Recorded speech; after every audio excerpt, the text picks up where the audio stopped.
When he gets excited and talks loud, though. Well, I don't know what to do about that. Lala, you're right there. You always make him excited. It's not wrong. I know.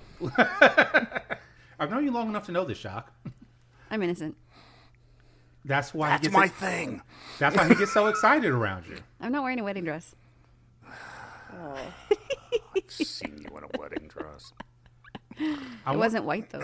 Yeah, that was never really a requirement for me. Now, was it? The real question, Shock, is what did you do to her in that wedding dress? No, I've never done anything to her in a wedding dress. I've seen her in a wedding dress. Ah. Well, that seems like a missed opportunity, Shock. But it's really not the dress. It's what's under the dress, I think. Okay, well, it's a little bridal fetish. I have a little bridal fetish. All right. You know, it's typically a woman will, who's just wearing everyday clothes. And today it's a corset and a plunging neckline and stockings and a slit skirt. And, that's all my favorite stuff. So oftentimes, that's part of it. These are just a few of his favorite things. Yeah, I'm aware. Those are pretty cool things, though. Yeah. Warning, this is an adult-oriented podcast about really perverse things like communication and consent. If you are under 18 and looking for answers to questions about sex or kink, please visit scarletteen.com. For the Dude Bro listeners, this is the nerdy shit. Fuck off! From Bakersfield to Mount Olympus, Gotham Press talks naughty business. Sexual topics to explore your whoredom. Good if you're new or a kinky Yoda. Gotham Press Podcast. The dirty kinksters your parents warned you about. There's only like 3 fucking channels, and then Fox came along and they played all of that stuff that was in syndication. So the Wild Wild West and Star Trek and Voyage to the Bottom of the Sea and all of those popular evening shows, or, you would think, they played all that stuff infinitum, so that's what we would watch as opposed to soap operas. Okay, so what was your favorite of those shows? Star Trek, the Wild Wild West, and Voyage to the Bottom of the Sea. Those were your favorites, okay. Yeah. Wild Wild West, that just sounds Western, and Voyage to the Bottom of the Sea sounds like the Poseidon Adventure, for all I know. Well, there was actually a movie. That the Voyage to the Bottom of the Sea was based on, using the same unique submarine. If you've ever seen a picture of it, it's hard to forget. And in that, I think that's the movie where they also accidentally split the Earth in two, trying to save it from a disaster. Yeah. Yes, because that's what you do. You split the Earth in two while trying to save it. So, but it was a Monster of the Week kind of movie based in a submarine. So it was an action-packed TV series based in a submarine that had a smaller flying submarine inside. Smaller flying? Yes. Wait, if it's flying, is it really a submarine at that point? Well, it would be relaunched in the water and then leap up into the air. It was supposed to be in the far-off future of the 1990s. Where our submarines can fly, pal. You know it's now it's history. You know that's the case. Yeah. Had a giant portal window in the front, and the Wild Wild West was sold as James Bond, but steampunk, and it was the original steampunk thing that you would see on TV prior to that being a term. Wow. They had like this mechanical genius as part of the staff, Artemis Gordon, and he was always concocting some contraption or trap and. They traveled around by private train car at the behest of President Grant. Wow, and when cool. there'd be an action scene in the car, guns would pop up out of this and drop down out of that, and it was full of traps and gizmos. And so Inspector Gadget. Yeah, a little bit. Well, you remember he had a Derringer pistol tucked into his right-hand sleeve, and a flip of the wrist it would eject into his palm, right? And then also, somehow, magically in his belt, he had a piece of steel wire that he could then put in it and then launch it across the room, Batman style, to then ride the cable from building to building. That's exactly what I was going to say. So he's Batman? Pre-Batman, yes. All right, pre-Batman. So here, real quick, Shock, just to kind of cut you off a little bit. Hi, everybody. Welcome back to the Gotham Press podcast. This is exactly the podcast that you thought you were tuning into. So let me introduce some of the voices you're going to hear today. To my left, we have the one, the only, the beautiful, the enticing micromanager Lala. Why, thank you. What an introduction. I mean, Lala, you're worth it. And ahead of me, I have the old fogey of the podcast. Oh, gosh. Clowns to the left of me, clowns to the right. Here I am, stuck in the middle with you. Indeed, you are ShockDoc. Hello, everybody. Welcome. It's good to be back. Hey, Shock. And Hi. to my right, we have not a first timer, but it's been a long time since anyone has heard her voice on our podcast. Yes. The super enticing, super intelligent, and always interesting Tess. Hey, everybody. Good to see you again. It's Lovely nice to finally be get here. get to meet you today, Tess. Thanks, Shock. And she can see you. She can see you. And I like what I see. All right. And as all of you know, alrighty. the voice is almost always around Captain. Do do do do. Thank you very much. Is it still Captimus Prime? No, Captain Awesome as of last month. I'm so glad that you brought it back. I was debating on changing it to just the Captain. I'm like, nah, I'll just stick with Captain Awesome. Yeah. But I you- but- approve. You change But out you- often? Not often. But you're still using the line, hey, you want a little captain in you? Exactly. That's right, yeah. I like Okay. that. Or a lot of Captain. I was gonna say a little. Don't say a little, Captain. You want a lot of Captain. I mean, Oh, Lala. So you want a lot of Captain, do you? I don't want you to get beat up or anything, but a lot I of am- Captain is very intriguing. I am not worried about Brad. Well, One day Brad has already promised he's going to kill me. If I'm going to die, I need to be worth it. Today is a glorious day to die, Cap. A Go. glorious day to die. And yes, as always, also, thank you to our many, many patrons, which are on patreon.com/Gotham Press Podcast. Thank you for supporting us and helping us keep the lights on and keep the podcast going to help support and educate all those kinksters out there in the world. Let's see. And we also have sponsors. Shock, do you remember any of our sponsors? Oh, well, the one you cannot forget would be Carmilla the First. Oh, of course. I definitely can't forget Camilla First. Actually, Camilla was supposed to be on here. Unfortunately, she fell ill and had to bow out. I'm hoping I can get her for next month's episode, though. I'm sorry she kept her cooties at home, but it's a shame not to get to see her. Yeah, I would take some Camilla cooties. Let's see. So yes, Carmilla the First. That is the podcast OnlyFans sponsor. She has amazing content, and man, if you guys haven't seen, you are 100% missing out. Let's see who else we got here. We got Shock. I'm sorry, no. Hey, micromanager. you. What do you know about paddles? I know a lot about paddles.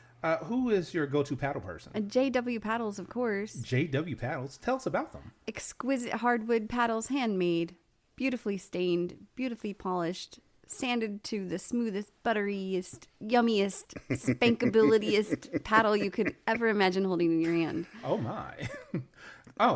They print that on every paddle. I like it. That's a lot. They just want every time a good hit goes in, it's just emblazoned on the ass. Right? But they do custom paddles, right? They will do custom paddles. They will do custom Yes. paddles. So yes, I remember long ago,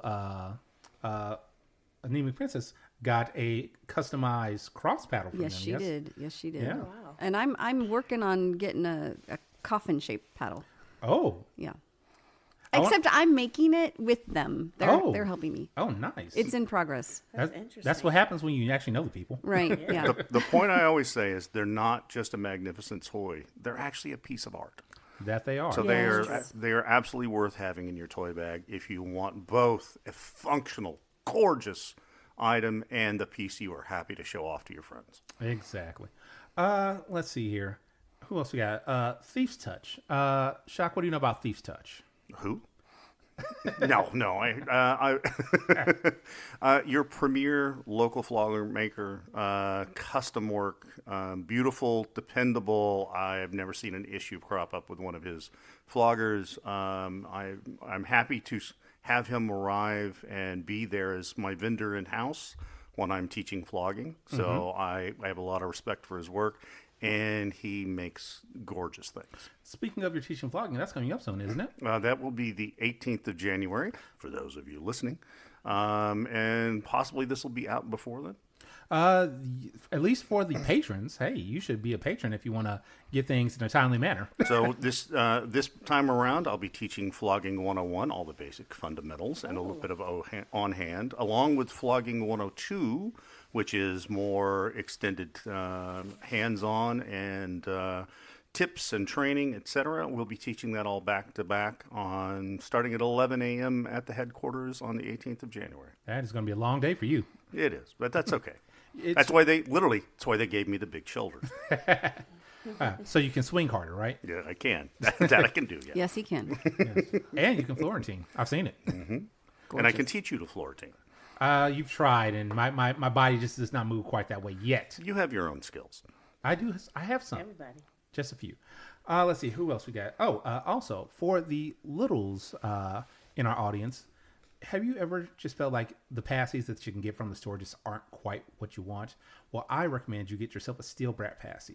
Customized Pacis for adult age players. Contact Steel Brat, and lots of little knickknacks and bits that they can put onto the Pacis to make it your Pacis. And he stands by his word. If anything happens to it, let him know, and he will do his best to make it right. So that's Steel Brat Pacis. For anything that any of the listeners want to know, you can find all the information about what we talked about today in our show notes. You can find those at the Patreon as well. But where do I put this podcast out at? Gotham Press Podcast, podbean.com. That's what I was looking for. I'm like, I know the site that we use. Did you forget where the bean was? He's a blonde moment. You should always know where the bean is, Captain. I mean, I try. I do my best to know where the bean is every time. All right. Tasty beans. Let's see. Also, one other thing. If you want to give us a call and let us know, you can call Candy's Sweet Box and just leave us a message to let us know how much you love the podcast, what you want to hear from us, or just say, hey, Candy, you're amazing, and I would love to taste your bean. To reach Candy Sweet Box, you'll just call 805-303-1173. I haven't done the voice in forever, so I totally can't even. It's okay. It's okay. Wait. Candy's not a separate person? My fucking God. My dreams are shattered. The gig is up, people. Your dreams? I want the curtain pulled down again right now, damn it. I'm sure she'll pull something over you. What's next? We're going to find out the wizard isn't really there. Please. You know what we're going to find out? No more Spider-Man spin-offs. That's true. That is a true thing. And here's the thing. I'm okay with this. I am a huge Spider-Man fan. Everybody that knows me knows this. All of the spin-off movies, except for Venom, have been trash. So much trash. Trying to think of what all they had. Madam Web. Oh, they ADR'd the hell out of that movie, and nothing could save it. Wait. What is ADR? It's post-recording. It's where you voiceover recording after the thing is shot. Okay. Yeah, it's like, well, you know how sometimes people see something, we're like, oh, hey, this would have sounded better saying it this way. Yeah. And so they'll bring the actors back in, hey, record the line this way instead, but instead of actually having them on camera doing it, they just do the audio and just kind of stick it in there and maybe do a behind the head shot. Okay. Or off camera shot for something like that. The way they did that one, though, was they ADR'd it, and you can literally see that they are saying something different than the words that you're hearing. Oh, so it's like Godzilla. Yes, Okay. yes. A 70s Japanese kung fu movie dubbed into English, yes. Yeah. Yes, it is that bad. Gotcha. Wow. And then, what else? That's unfortunate. Morbius. Morbius, yeah. What was Morbius? That was the vampire movie with Jared Leto and Matt Smith. Vampire? Yeah. He was a villain in the Spider-Man comics and then the Spider-Man animated series. Anti-hero.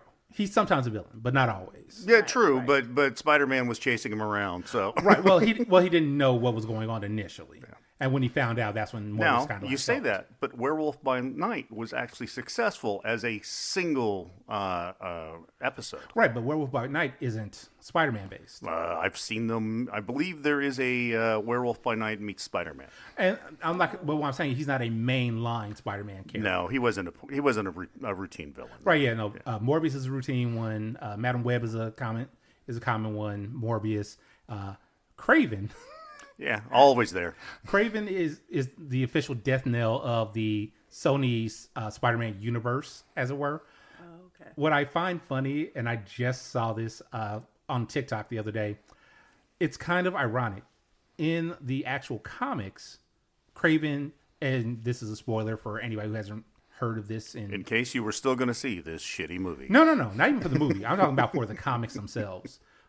Way back in the 80s, maybe late 70s, Craven actually officially killed Spider-Man, like buried him, and took over as Spider-Man just to prove that he could. Oh, wow. And then realized, you know what? I've done everything I need to. I'm done with this. And he killed himself. That was it. He was done. And then... And they didn't use that as the plot of this movie? Well, that would have been better. Probably. But then, what I found out, because I didn't realize this, in the comics, his family brought him back. He was pissed. He's like, I had a good death. I had the death I wanted. Why did you bring me back? Oh, well, we need you to hunt more. He actually ends up hunting his family. Oh, wow. He goes, how dare you bring me back? I did what I wanted. But the way they brought him back, they put a stipulation on him dying again. The only person that can actually kill him is Spider-Man. And Spider-Man doesn't kill. So Kraven's just kind of stuck there like, Forever. the fuck?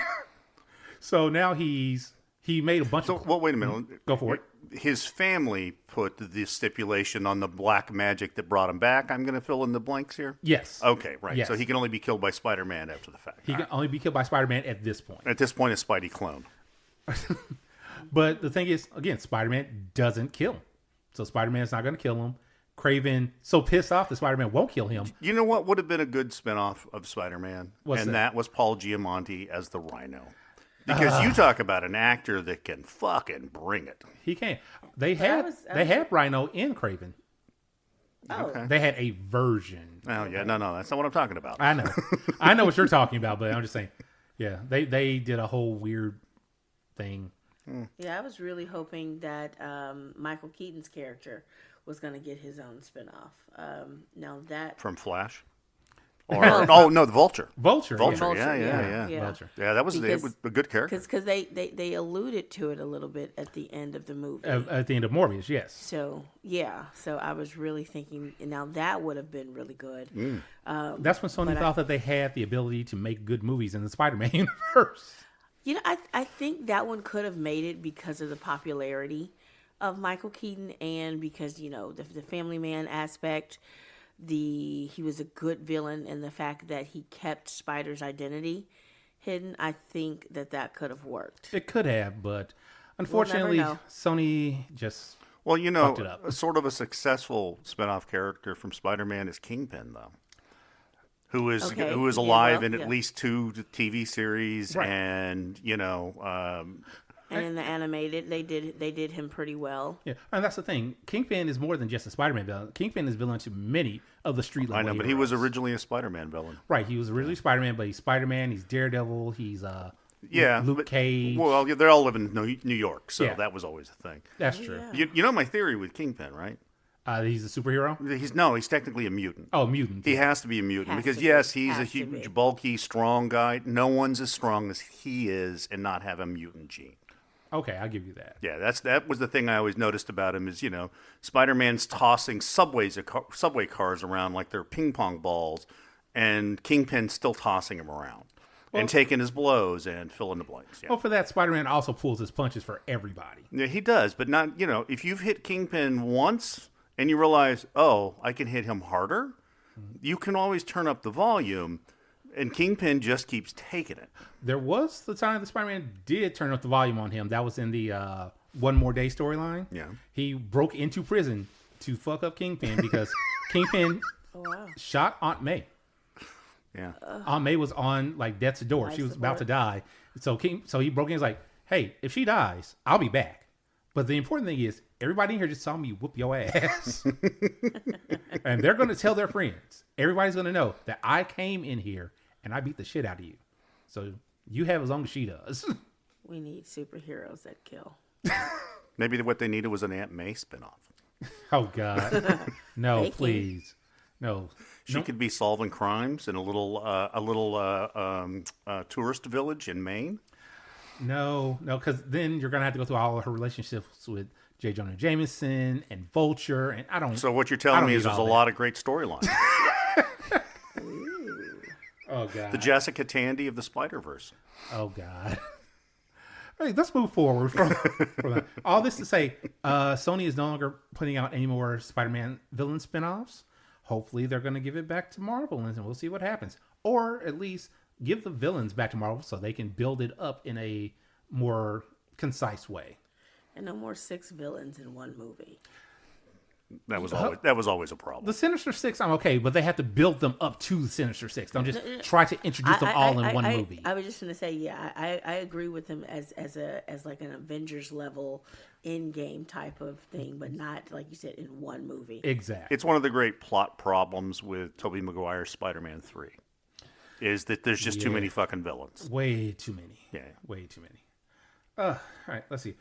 Real quick, has anybody else other than me seen the movie Baby Girl? No, but I now want to very badly. You now want to very badly? Yes. So I did see it. It's very 50 Shades-esque, but at least in the first third of the movie, it's very much like, oh, these guys don't have no idea what they're doing. They're just both kind of plotting through all this. And then about 2/3 of the way through, they actually sit down. They have a conversation about what they want in this relationship. It's like, oh, Negotiations? yeah, a negotiation. It was weird. Like they actually showed this, not like a contract or anything, but just like, hey, this is what I want. This is what I'm looking for. It's like, because he asked, like, what do you want? Tell me what you want from me. And it's like, he asked the question. He didn't just assume. And then they had a really good fucking time during that portion of the movie. And then my disappointment at the end is it got to a very much, well, finger wagging. This is wrong. Yeah. Now, notably, she is cheating through the bulk of the movie. Actually, through all of it, she's cheating. But it looked like in the trailer, correct me if I'm wrong, that she told her husband. Now, she does at a point. Okay. But he doesn't... No. What she tells him. Sorry. What she tells him is, you aren't satisfying me. That's what she tells him.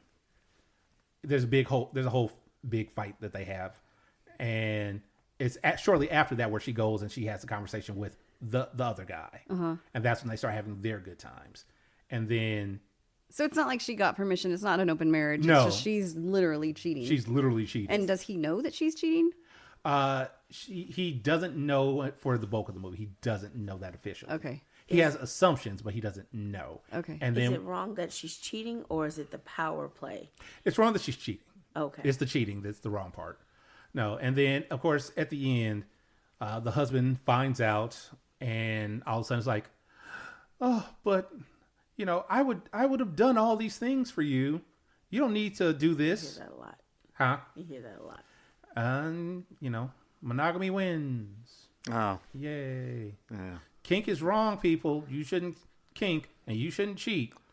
One of the greatest fuck-ups of most movies that have intense sexual content, at some point the morality is you should not be exploring your sexual desires. It's a sin against God. Now, what I will say is, in the movie's credit, they didn't completely say kink was wrong. They didn't. What they did was they said, obviously, cheating's wrong. There we go. And it came out that when she did finally at least give her husband the chance, he made the attempt. And that's kind of where it ends. Okay. So, Oh. yay. Interesting. But I know how the rest of that story goes. Right? Yeah. Same. Too many times. Does it explore why she never breached the topic with her husband? She didn't feel ethically? because she thought that he just wouldn't be into it. So she didn't even bother. Ah. It's one of those, like, at the very beginning of the movie, they are having sex, and looks like she's having a great time. And she finishes, he finishes, but she didn't actually finish. She did it for his pleasure. And then she immediately left the room, went downstairs, and started watching porn of what she actually wanted. Gotcha. Yeah. They didn't have that kind of chemistry. They did not. which is very difficult. But if they had to communicated, fake. perhaps they could have had that kind of chemistry. That's Exactly. not, you're not wrong. Absolutely. And that's why I said, like, I was watching the movie with a totally different mindset than everybody else in the theater. And I could tell this because everybody else was like, oh my God, oh my. And I'm just like, really? This is kind of, this is why I say you fucking kinky fuckers have ruined me. You're make me better. welcome. Thank you, Shock. Well, It was interesting to see big names like Nicole Kidman. Nicole Kidman, Antonio Banderas. Is Nicole Kidman naked in this film? I think Yes. Nicole Kidman is kinky on the outside. All right, I'm Because she sending that has to my done list. White Shut. multiple kink-esque films. Fur. Are you talking about what was the Eyes Tom Wide Cruise? Shut. Thank you. Yeah, Eyes Wide Shut and all that. And Fur. Fur? Yeah. I don't think I know Fur. No. What is Fur? A hairy man. It's been a long time since I've seen it, but I remember thinking, that's kinky. I can't tell if it surprised you by how much you enjoyed it from the way you're reacting to it. What, Fur? Fur, yeah. I don't remember a lot about it, just that it, You remember your reaction to it, yeah. though, don't you? Yeah. Yeah. That's- I do yeah. like a hairy chest. I mean, I'm not going to lie, but this was over the top hairy. And This The was guys where they stop shaving is where it looks like they have a sweater coming out of their collar. yeah. Yeah, sorry. I pulled my face away from the mic. It's gonna be like what's the porn guy who's hairy? Ron Jeremy. Ron Jeremy, Jeremy. thank you. The yeah. hedgehog. The hedgehog, thank you. Yes. Yeah, that's not The rapist hedgehog. the thing is that he's not attractive at all. No. So if you're going to be hairy, be attractive. Wow.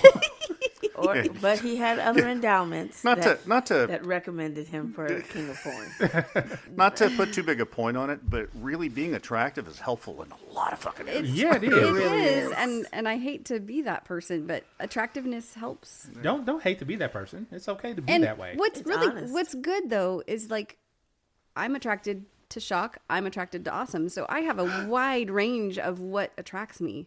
I mean, Hey, Shock, go Team Venture. my Team Venture. my husband is tall and slim and has an amazing beard, and then my sir is Not. not as tall He's not short. and a little, No one think he's short. a little stocky, but he has great hair on his chest, and he's got a great beard, And can he's- throw you he's around like bald a brag doll. with one hand, and And he role plays with you a lot. heck yeah. So attractiveness goes beyond just looks, This is Really true. does. but I digress. I don't know. It's okay. It's okay. So yeah, that's my personal opinion on Baby Roll. I recommend that people go see it still, form your own opinions, because like I said, I was watching it for a different reason than everybody else in the theater was. Everybody else in the theater seemed to really enjoy it for what it was, and I'm like, okay, this is maybe a really good movie for people. I just didn't get into it like I thought it would. I have a question. Yes. Okay. So I watched 2 trailers, and in those trailers, every time he said something to her, it would go pring, like a little chime, like when you read the book with the record player when you were a kid, and it said turn the page. Oh, yeah, pring. yeah. Yeah. So every time he told her what to do in the trailers, it would go pring. So it was almost like not Freudian. It That's not the right. conditioned you. Conditioned. Yeah. Like I'll give you a chocolate when you do the Pavlovian. dishes, or They did, what is it? Or a really good Pavlovian. railing over the Pavlovian, kitchen yeah. sink. Pavlovian. So did it really do that in the movie, or were they not just? that I noticed. Oh, I think it okay. was just for the trailer. Oh, okay. Because I was like, "What is he ringing a bell?" That is sexy That to get now conditioned like that that. would have been Right? great. I would have Work and hear the bell and go. That's classically what the clicker is for. exactly. Yeah, Yeah. yeah. Yeah, I thought that's sexy. Does she hear it? Is she? Because she like gives a look like she heard it. Like, did he just ring a bell? See, had they That done that in the would be movie, I sexy. would have probably bumped that up a lot more, in my opinion. But Yeah, they didn't. I'll have to. Yeah, I mean, I'm gonna wait till it streams, but yeah. yeah. We'll Like I just said, download it from Pirate Bay and do our own cut. no, but like I said, I still recommend that people go see the movie. I really do. We can ADR over the husband saying, "You go out there and you get all the dick you want, and it's going to be fine. Your morality problems are over." Yes, exactly. Let's see what else we got. Wow. Hey, Shock, I think this next section is going to be more for me and you. Maybe Tess. But I don't think Lala is really going to be into all of the new TV seasons that are coming out. Let me tell you, I looked at the. Do you want to say what it is, or you want Go me to for it. just give you my opinion first? Go for it. The next 3 topics that they're going to speak about, I did watch some of the YouTube summarizations, trailers. Honestly, can't stand the artwork, can't stand the talking, can't stand any of it. Can't stand cartoons. So Gotcha. I don't like It's okay. it. It's all right. That's not your thing. Hairy chest. We got you. Yeah. So you guys, There were no hair chests for you guys enjoy this conversation. I'm going to be Dr. quiet Phosphorus over has here. no chest hair, so she was out right from the beginning. It all burned off. You know what it reminded me of? Really? Okay, remember He-Man? The cartoon He-Man? Yes. He-Man. Which I loved in the 80s. But come on, we're beyond that artwork. And that was what was showing. And I would argue that Creature Commandos has a better quality I didn't artwork like it. than He-Man. Didn't Come on. like it. Yeah, no, that's fine. I understand you didn't like it. That's fine. You probably also didn't see enough of it to realize that the plot is kind of fucking deep. no, and I'm not a deep well, I mean You're not a deep wait, girl? let's retract that. Oh, no. You have been on occasion, sweetheart. You have been on occasion. So let's explore that a little bit. Just depends on the angle. In any event, Kat. No, we need to explore the deepness of Lala. So one of these topics, though, I was frustrated about because I leapt on to watch the next season 3 of Invincible. Oh. Invincible. I leapt on there to watch it to discover, oh, no, it doesn't come out for another month. Yeah. So you led me on. You fucking teased me with some Invincible I've been waiting around 2 years for, and I didn't get my Invincible orgasm. So I'm just saying. But what I did was I educated you on when it's going to be. Yeah, I do. It's on my calendar now, of course. Yeah, Of course. absolutely. You're welcome, Shock. All right. So as far as Invincible, are you excited for it, man? Are you For ready? Invincible? Oh, yeah. you ready? Invincible is really good, and I know I've been really enjoying it because the episodes always seem to just, oh, what? That's it? That's the last one already? You know, it always feels like there should have been 20 more. And that's how I know it's like I can't wait for enough episodes. So. Well, and that's why I love what they did in season 2, that episode where he went to the con and he was talking to the artist for his favorite comic, and they were talking like, well, you know, it takes a lot of time to actually get these out. He's explaining all the reasons why this shit doesn't just pop out all constantly. Yeah. Yes. Which I was like, okay, that was a really good. moment. Yes. Yeah. That was the behind the scenes team poking fun at themselves and of course the fans. Yeah. Absolutely, because fans want it immediately. Yeah. I'm 22 episodes. episodes a season, and every season should come out in 6 months. What is the problem? No, if it were live action, maybe. Maybe that's why the artwork's so bad. It's all subbed out. Because they're like trying to be fast. So it's just Typic- watercolors splashed across the page. Typically, almost all the animation you see is farmed out to places in Korea. Yeah. Yeah. So it's all created in the United States, and then they just send it over there as a rough, almost like comic book kind of drawing, and then they fill in all the animation because it's just so much cheaper than paying for it in the United States. Yes. What I'm hearing from you, Shaka, is America's expensive. Well, you know, you've got people to feed, so yeah. Yeah. And union artists. Which are good artists, mind you, but still, money. It all comes down to money. But we all support unions, so Yes. I was like, yes. I realized, wait, aren't you a part of a union? I am. I was like, wait a second, let me say yes to that. So yes, Invincible. Super looking forward to it. I didn't realize it was still not out yet. So I was like, oh, well, shit, I can't watch it now. Really? You know, but it's on my list. Because I love it so much. Invincible is one of those shows that I could put on when it's time to go to bed and just watch it and just let it Sleep through all the violence. Instead of sleeping through the violence, I like to just let it embed into my dreams.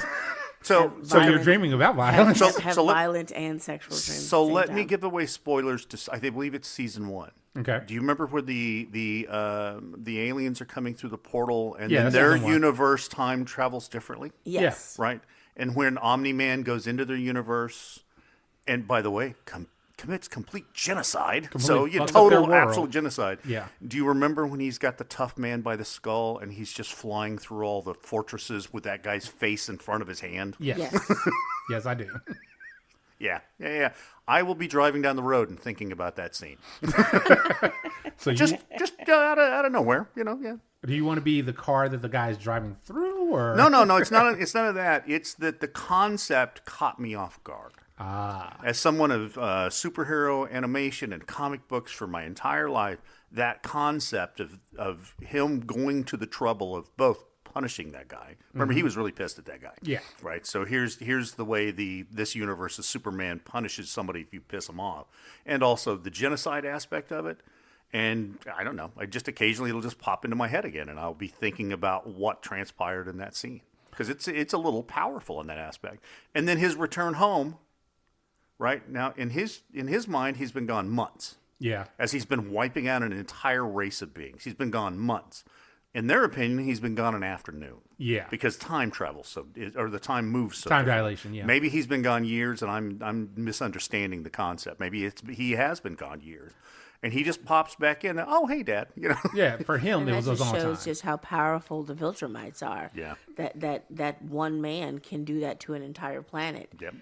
They all do that. I do And a understand. spacefaring race, because they're technically a spacefaring race. They have a space station. Yes. So maybe they're not just on that single planet. Maybe he's having to follow out to their colonies and wipe them all out. Oh, yeah, See, I didn't even think about that. Yeah, I did. Yeah.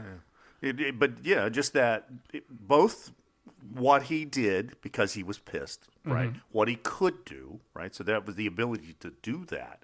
The idea that someone thought up this particular punishment, and then him just returning back to his normal home life in the American suburb to these people that have no idea what he just actually did. Right. They just know he solved the problem. Well, you mean and no questions asked. One of the things that I found interesting about that episode was more so that for Omni-Man, it's like, how dare you try to come here and invade my home and invade my home and invade these people. Let me show you how to really invade and oppress a planet. This is how you really do it. This is how the Viltrumites do it. Well, too, and if you watch that scene at the very end of that genocide, where he's making the last of the scientists create him a portal home, and they're inside a mountain, and he's holding the rest of the mountain in his hand above them. Yeah. So they open the portal, he lets go of the mountain, he dives through it, and the last of their race is wiped out. Yeah. If you watch that and don't feel something,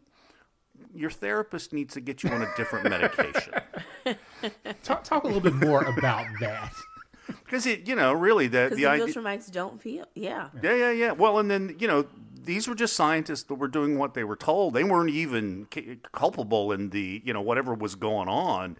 And nope, them and their children got to wipe them out too. Got to take every last fucking one of them. Well, I was going to say, but here's the thing. You were saying earlier about how he gets back and, it's been however long for him. But for him, it's like, oh, my pets are still here. Yeah. Well, that is the other which we thing. don't He's lived find for that out thousands and thousands of until years. later. So. Yeah, we don't find out until much later. But still, once you have that connotation, you see that, it's like, oh, these Hey, are little just... Rocky. But you say that, right? If one of the guys almost killed my dog, I wouldn't chase him back to his house and wipe now out his he's entire John fucking Wick. neighborhood. Now he's the John Wick of Oh, outer God. space. Oh, God, he is.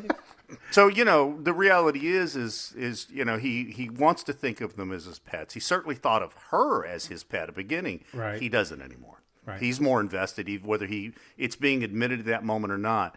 He did say that he grew, yeah. Yeah. He did all of that. He went to all that trouble. He put all that time in. All of that cruelty because they threatened his family. Yeah. So they're not just pets anymore. Well, he figured that out eventually. Yeah, he did eventually. But at that stage of that plot, he still has to make the speech about them being pets. But he's lying to both his son and himself. That's true. What was I going to say? All right, so let's move on from events. We're going to get that next month. I can't wait. Harley Quinn. Have you been watching that, Shock? I watched it up until I think I didn't watch all of season 4. Okay. And by the way, later on, if we run out of something to talk about, we want to talk about how maddening streaming services are. We can get back to this. Had been watching my son's Max account, and it got shut off. Oh. So instead, I signed up for Max as part of my Prime account. Okay. It will only let me watch Harley season 1. Oh, so what you do, Shock, is you talk to people that you know, and I can help you out with that. Okay. All right. All right. Well, this was yesterday. I was going to watch all the bulk of the season last night to catch get up. caught up. Right. No, wasn't an option. Yeah, just talk. We'll talk. Okay. We'll talk after recording. Yeah, I'm only up to season 3 as well. So I'm actually really excited to get caught up on the rest of it. I think I'm going to do exactly what you just said, just restart from season 1 and go all the way through, because now that I know that there are some spinoffs for Harley as well. Yeah. Oh yeah, Kite Man. Kite Man, yeah. Yeah. Which I watched, I enjoyed, but it was kind of a slog for me to get through. Bane still cracks me up. Oh, he is fucking yeah. hilarious. Yeah, what they've done to Everybody Bane loves just Bane. cracks me up. Like he's in the coffee shop and he's upset about his order at the coffee Yes. shop. There's a whole timey-wimey thing in that one too, which is kind of weird, which is because of a toilet. Super fun times. But yeah, I'm excited to see them going into Metropolis and see how they fuck up over there. Oh. That's what season 5 is Harley gonna and be Ivy go to exciting. Metropolis. Now, I'm a science nerd, and I'm fascinated by weather. And if you're in the San Joaquin Valley at the southern end, like we are, we're in a giant bowl, and I understand how the weather patterns react to the mountain ranges around us, and the fact that the wind typically comes out of the north. Blah blah blah. Weather pressure in the sunny Mojave Desert. How is Gotham across the bay from Metropolis, and it's raining and pitch black and it's dark as night, and Metropolis is this sunny, modern fucking city at every moment? I would like an explanation of this. I have Evil. one. No, Evil? I have one verbatim. I make a joke about it almost every day that I go to work. I say that the county of Marin has sold its soul to someone, some entity, somewhere. Beelzebub owns the Because county. if you are in San Francisco, it is dark and dreary and cloudy, and watching those storms roll off the water, and then you cross that bridge, and it's like fucking rays of sunshine. Oakland is open up. Metropolis? I'm struggling telling with you, this if concept. You go to Marin County, and it's just so gorgeous, so beautiful, almost all the time, and it's just right across the bay from San Francisco, which is dark. But then and doesn't it gloomy. spread north from there? So it spreads along that range of, well, they can't call them Yeah. mountains, but that hill range, as opposed to that Yeah. giant opening between the ocean and the San Francisco It's Bay. just so beautiful on that side, and it's like, and I say to myself almost every day I go to work, how? What have you humans, you soulless somebody? So you work for the Gotham Gazette. maybe. That's why she's on the Gotham Press podcast. There we go. She has press credentials for the Gotham Gazette. Exactly. Every time I go in, I say, how is it so beautiful in Marin County? But San Francisco looks like it's been in a snow globe. But Lala may be correct. That might just be pure evil falling from the Gotham skies. Possibly. Yeah. Possibly. I mean, you've got enough shitty stuff happening in Gotham, so Absolutely. It's dawned by the Court of the Owls. yes. So let it be written, so let it be done. All right. And also, for anybody that knows what the Court of the Owls are, good job. So what is the Creature Commandos? That one I haven't heard of. Oh, that's on Max. All right, so you've seen Suicide Squad, yes? Mm-hmm. This is based in the same universe as The Suicide Squad. I saw that one. So, Waller, she sent out human, superpowered Gotcha. people, got a bunch of them killed. And in Creature... And faced backlash for that, by the way. faced backlash. Yes. So in Creature Commandos, anything with Task Force X, which is what the Suicide Squad is, she was told cannot do. She cannot have human people to do this. Gotcha. She can't treat humans this way, so she went, Okay. we'll do it with monsters. Exactly. Okay. So that's the Creature Commandos. You have the Bride of Frankenstein. You have Creature from the Black Lagoon. Not technically. Not technically. Are all of the people who died in the movie, when there were a shit ton of them, dead Are still in the dead. show? Yeah, They're that's still dead. dead. Oh. Yeah, that's actually one of the points in there is the leader is Rick Flag Sr. Okay. As his son died in Okay. in the Suicide 'Cause Squad. I mean, it was so much gratuitous death in that movie. It was hilarious. That's what the too, Suicide Squad is. I know, but when you watch it and you realize how many of the characters they spent building up, right? So they all get their entrance, they all get this information, Yeah. and 10 minutes later, most of them are dead. Oh, you're talking about the very opening. Suicide Squad. Yes, Yeah. that was great. It was so awesome. And so, of course, Weasel, who at the end of the Suicide Squad you see is still alive, he's in Creature Commandos because he's technically not a human. That is good. That is good. And Creature Commandos has. I was going to watch it one way or the other, right? Yeah. I like the characters and James Gunn. Okay, I'll give this a watch. And now I realize, oh shit, it's kind of deep. It is, and a lot of people were saying, "Wait, you just did the exact same thing that you've done several times over." You have Guardians of the Galaxy, You did the Suicide Squad. Now, Creature Commandos, they're all the same thing, basically. Let's get these ragtag group of people together and make them into a team. So that's his bread and butter currently. Well, he's doing a good job with it. I'm enjoying it. And Sounds like, delicious wait, right now. wait a minute. Is it Thursday? Shit, Creature Commandos. All right, let's do this. I know. And then I think next week is supposed to be the season finale. No, it's too soon. No, I think it's only a 7-episode season. Okay. Well, see, it's one of those shows where I watched the first episode, and then a few days later, I watched it again, and then I watched it just before I watched episode 2, and then I just keep rewatching the episodes I've already seen. So that way you can get everything out of them. Like, well, I'll turn on the TV. Is there any new content out right this particular evening? Nope. Yeah, fuck, I'll watch Creature Commandos again. So I've seen the earlier episodes multiple times. Okay. Multiple times. Which means it's a good show if you're enjoying it that much. I am enjoying it that much, yeah. So let's move forward a little bit. From the cartoons, from all the super fun, nerdy things, to the things that nerds do after they watch the shows, the porn. And unfortunately, people in Florida, they're not going to have much of that. Oh. Vote for religious nutbags. Guess what you get? So No, it has nothing to do with that. Oh no, that's the basis That's of the basis, why though. they. It's about children getting yes. access to it. Right. yes, Right. yes, we'll go with But that. honestly, it doesn't matter. Children are gonna get it Exactly. no matter what. Unless they make such a stink that they just VPN. take it all the way. They just take it all the way. Yeah. So that's what they're saying. So real quick, just to give everybody context of what's happening, Florida on the 1st of January this year lost all access to PornHub. PornHub just said, nope, we're just going to cut them out because Florida wants everybody in Florida to show their state ID. To literally upload your state ID to whatever website you're wanting to look at that's considered to be adult content, so you can prove you're an adult. Exactly. And Pornhub's like, we are not going to do that. We're not going to take responsibility for that. None of that shit. So they just said no. And they're Florida not just the only can't ones have that it. have done that. They're just the latest state to have The done latest, that. yeah. Unless I'm mistaken, Utah did that last year. So when I was looking into this, I think there are like 11 states currently that Pornhub has just Missouri. And that's why those states are terrific now. Let's say, yeah, Missouri, Utah, Texas, Arizona. No, yeah, Arizona. There's Is it Arizona? I'm surprised. no. I'd have to see the map again. But it's and the thing is, all of them are just in a big cluster right next to each other.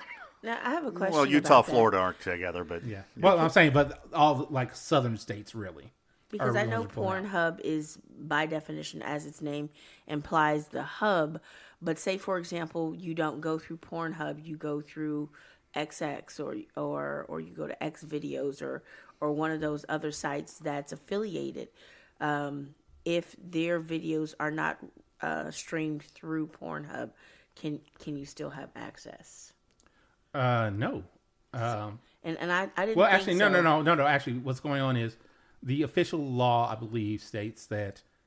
Oh, there it is. Let's see: Utah, Texas, Louisiana, Mississippi, Arizona, I Arkansas. wasn't going to date that guy Arkansas, in not Louisiana Arizona. the for a greatest, reason. most progressive, and shining examples of democracy. Yeah, Oh, too bad for the guy in Louisiana. the one guy. I'm sorry, you were asking me about.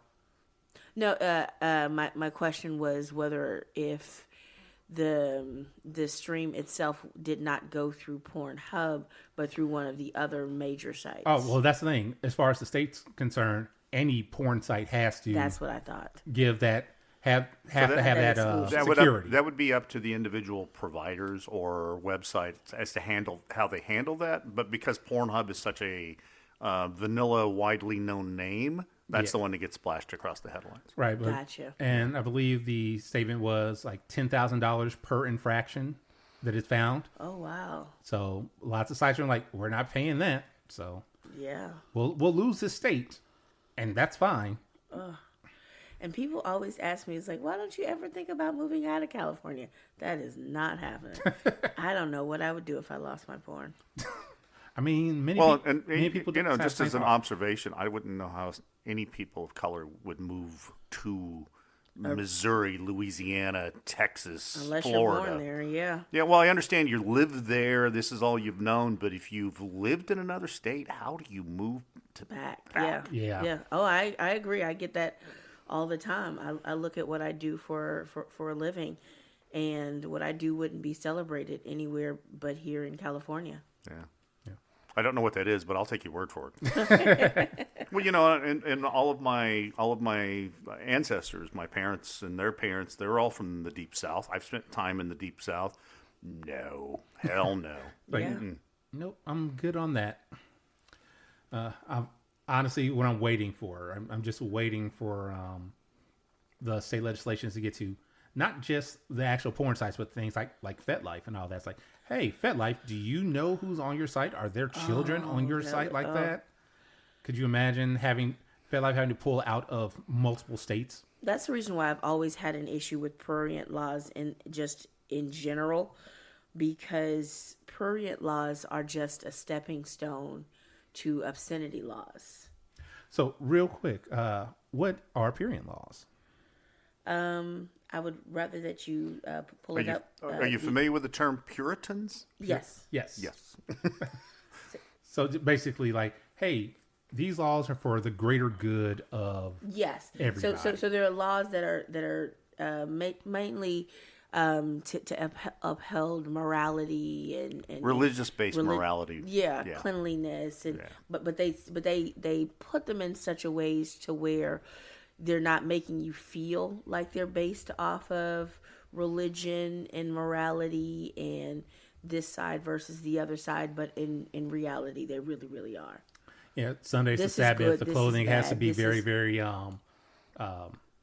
not risque at all. It's like, hey, Well, they're basically punitive for stepping outside of someone else's morality. yeah. There you go.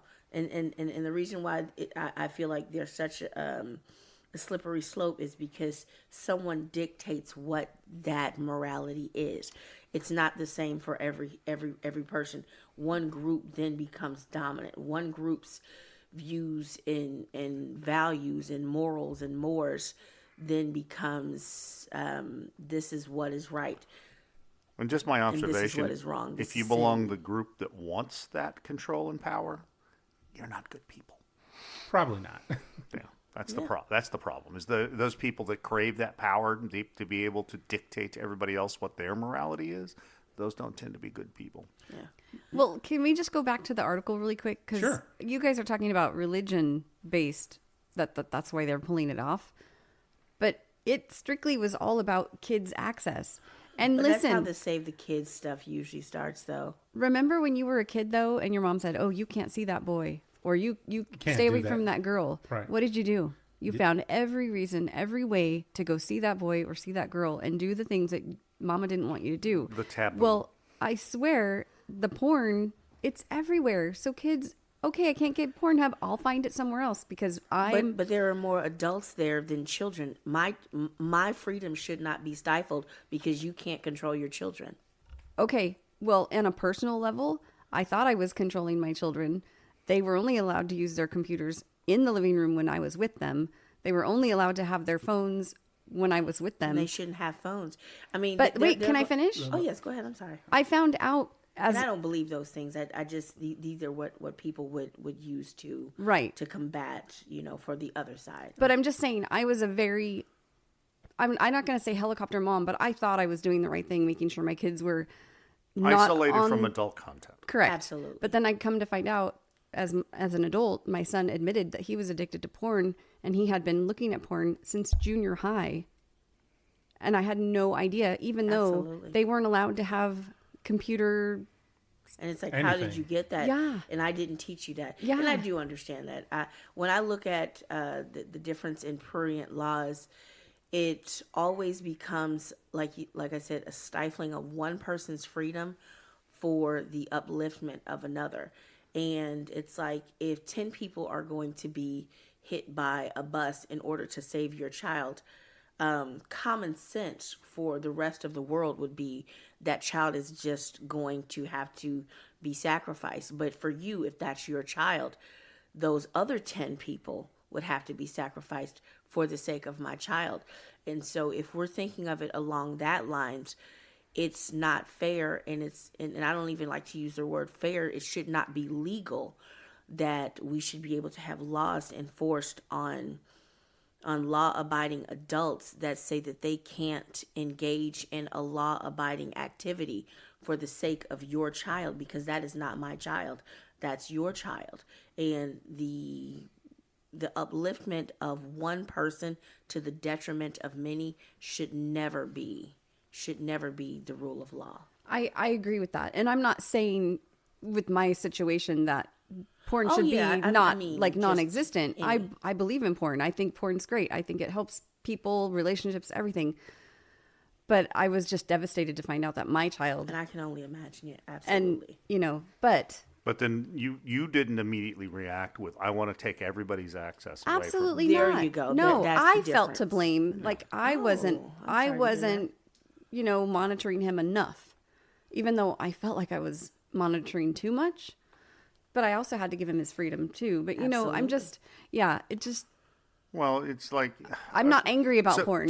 I'm disappointed in myself, A good I guess. example of the position you're in is that, hardcore drugs are illegal, have been illegal since the 40s, the 50s, Same. right? If you go to a prison where everything is locked down and searched and controlled, there's drugs everywhere. There's still Right, drugs, yeah. exactly. In prison. Yeah.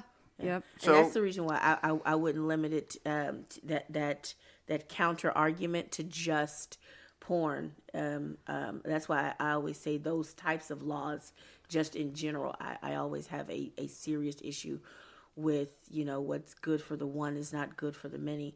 So Right. it's like, Well, I draw the direct correlation to those people that want to outlaw porn by creating these laws that say, oh no, everybody's got to upload their personal ID, as if that wouldn't be abused, as if later on when the government gets even more conservative, that wouldn't be used against the individual that uploaded that, or it gets stolen, etc. What's the TV series where I always try to bring it up. I can never remember the actual name of it. Handmaid's Tale. yes. Yes, yeah, we're definitely inching that's towards that. That's very how closely. that's how that kind of shit starts. Yeah. There's a lot of correlation. A lot of correlation. very much. Well, see, and that's really where I'm going with that thing that we want to protect the children, so we're going to punish adults by making it impossible for them to make choices that we consider morally suspect. Right. Absolutely. There's a lot of crossover with the entire abortion debate. And the people that just as soon as they got enough people changed in the Supreme Court, immediately they didn't just outlaw late-term abortions, right? Because what they want you to think is that you're taking kindergartners out behind the woodshed and beating them to death with a hammer. That's what abortion is, not I'm 8 weeks pregnant and I need to get rid of this lump of cells. But they immediately go, oh yeah, but birth control is also an abortion. Yes. And a condom is an abortion because it prevents a pregnancy. And now it is just about punitive actions against women. It is about control of women.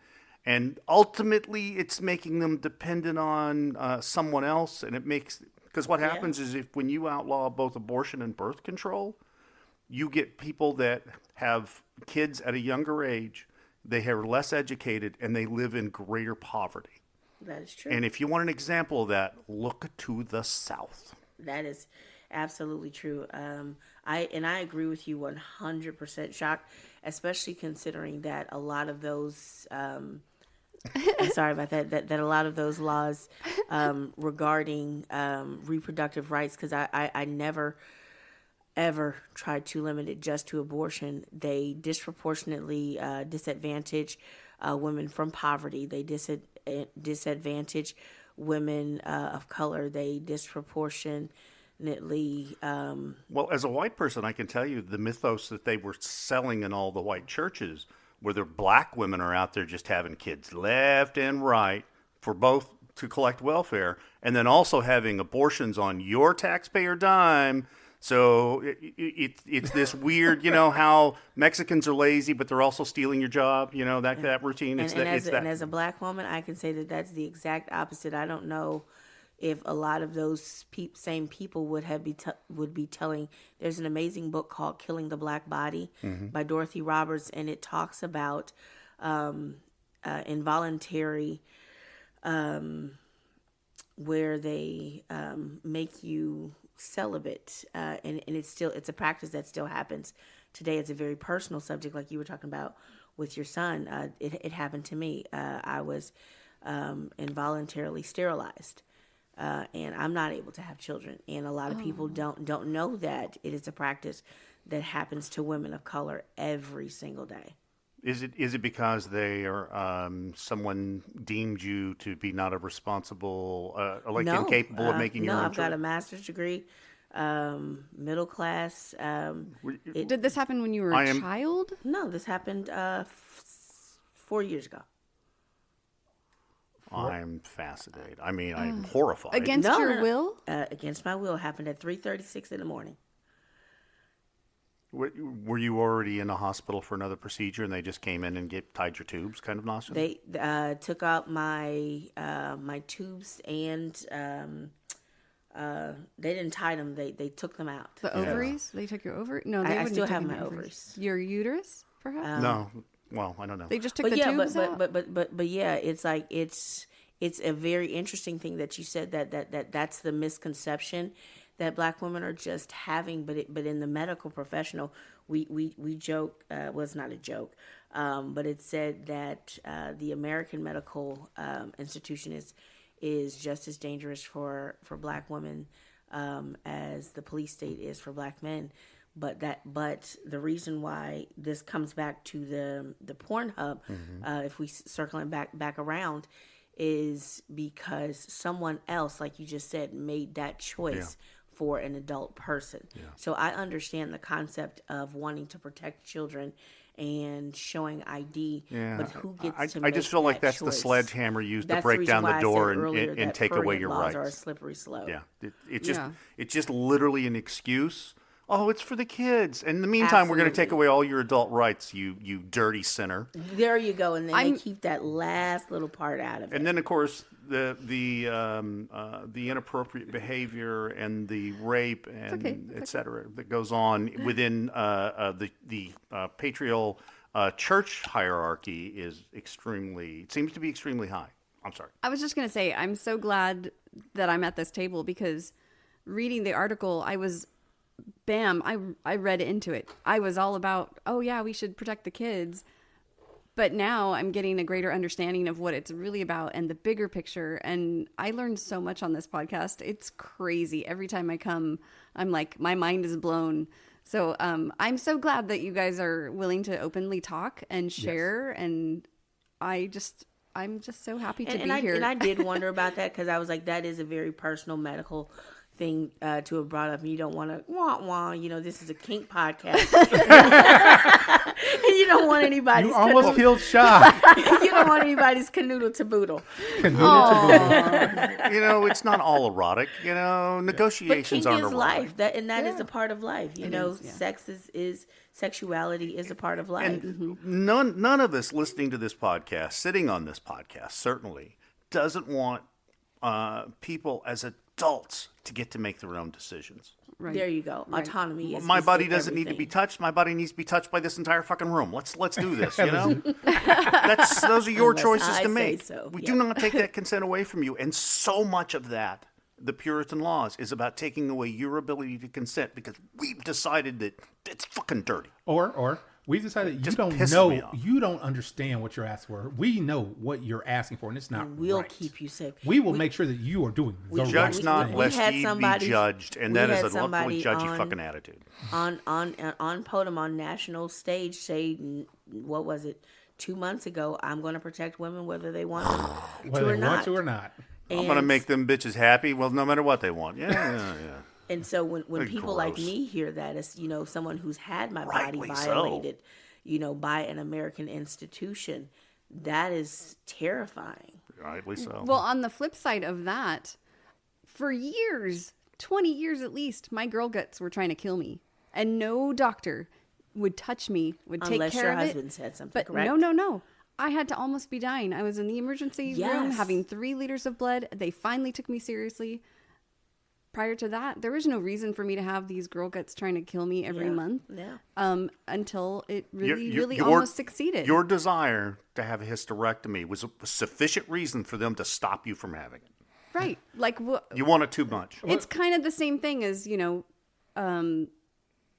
sorry, blank, but you know where I'm going, right? Like, we're going to do this to you, but we're not going to do that It to you has- because we're protecting you. It has to be our decision. Yeah. What is it? Well, what if you want to have a child in the future? I'm over 40. Come on. But what if you want? But what if you change your mind? I got that at 23, where they wouldn't let me get my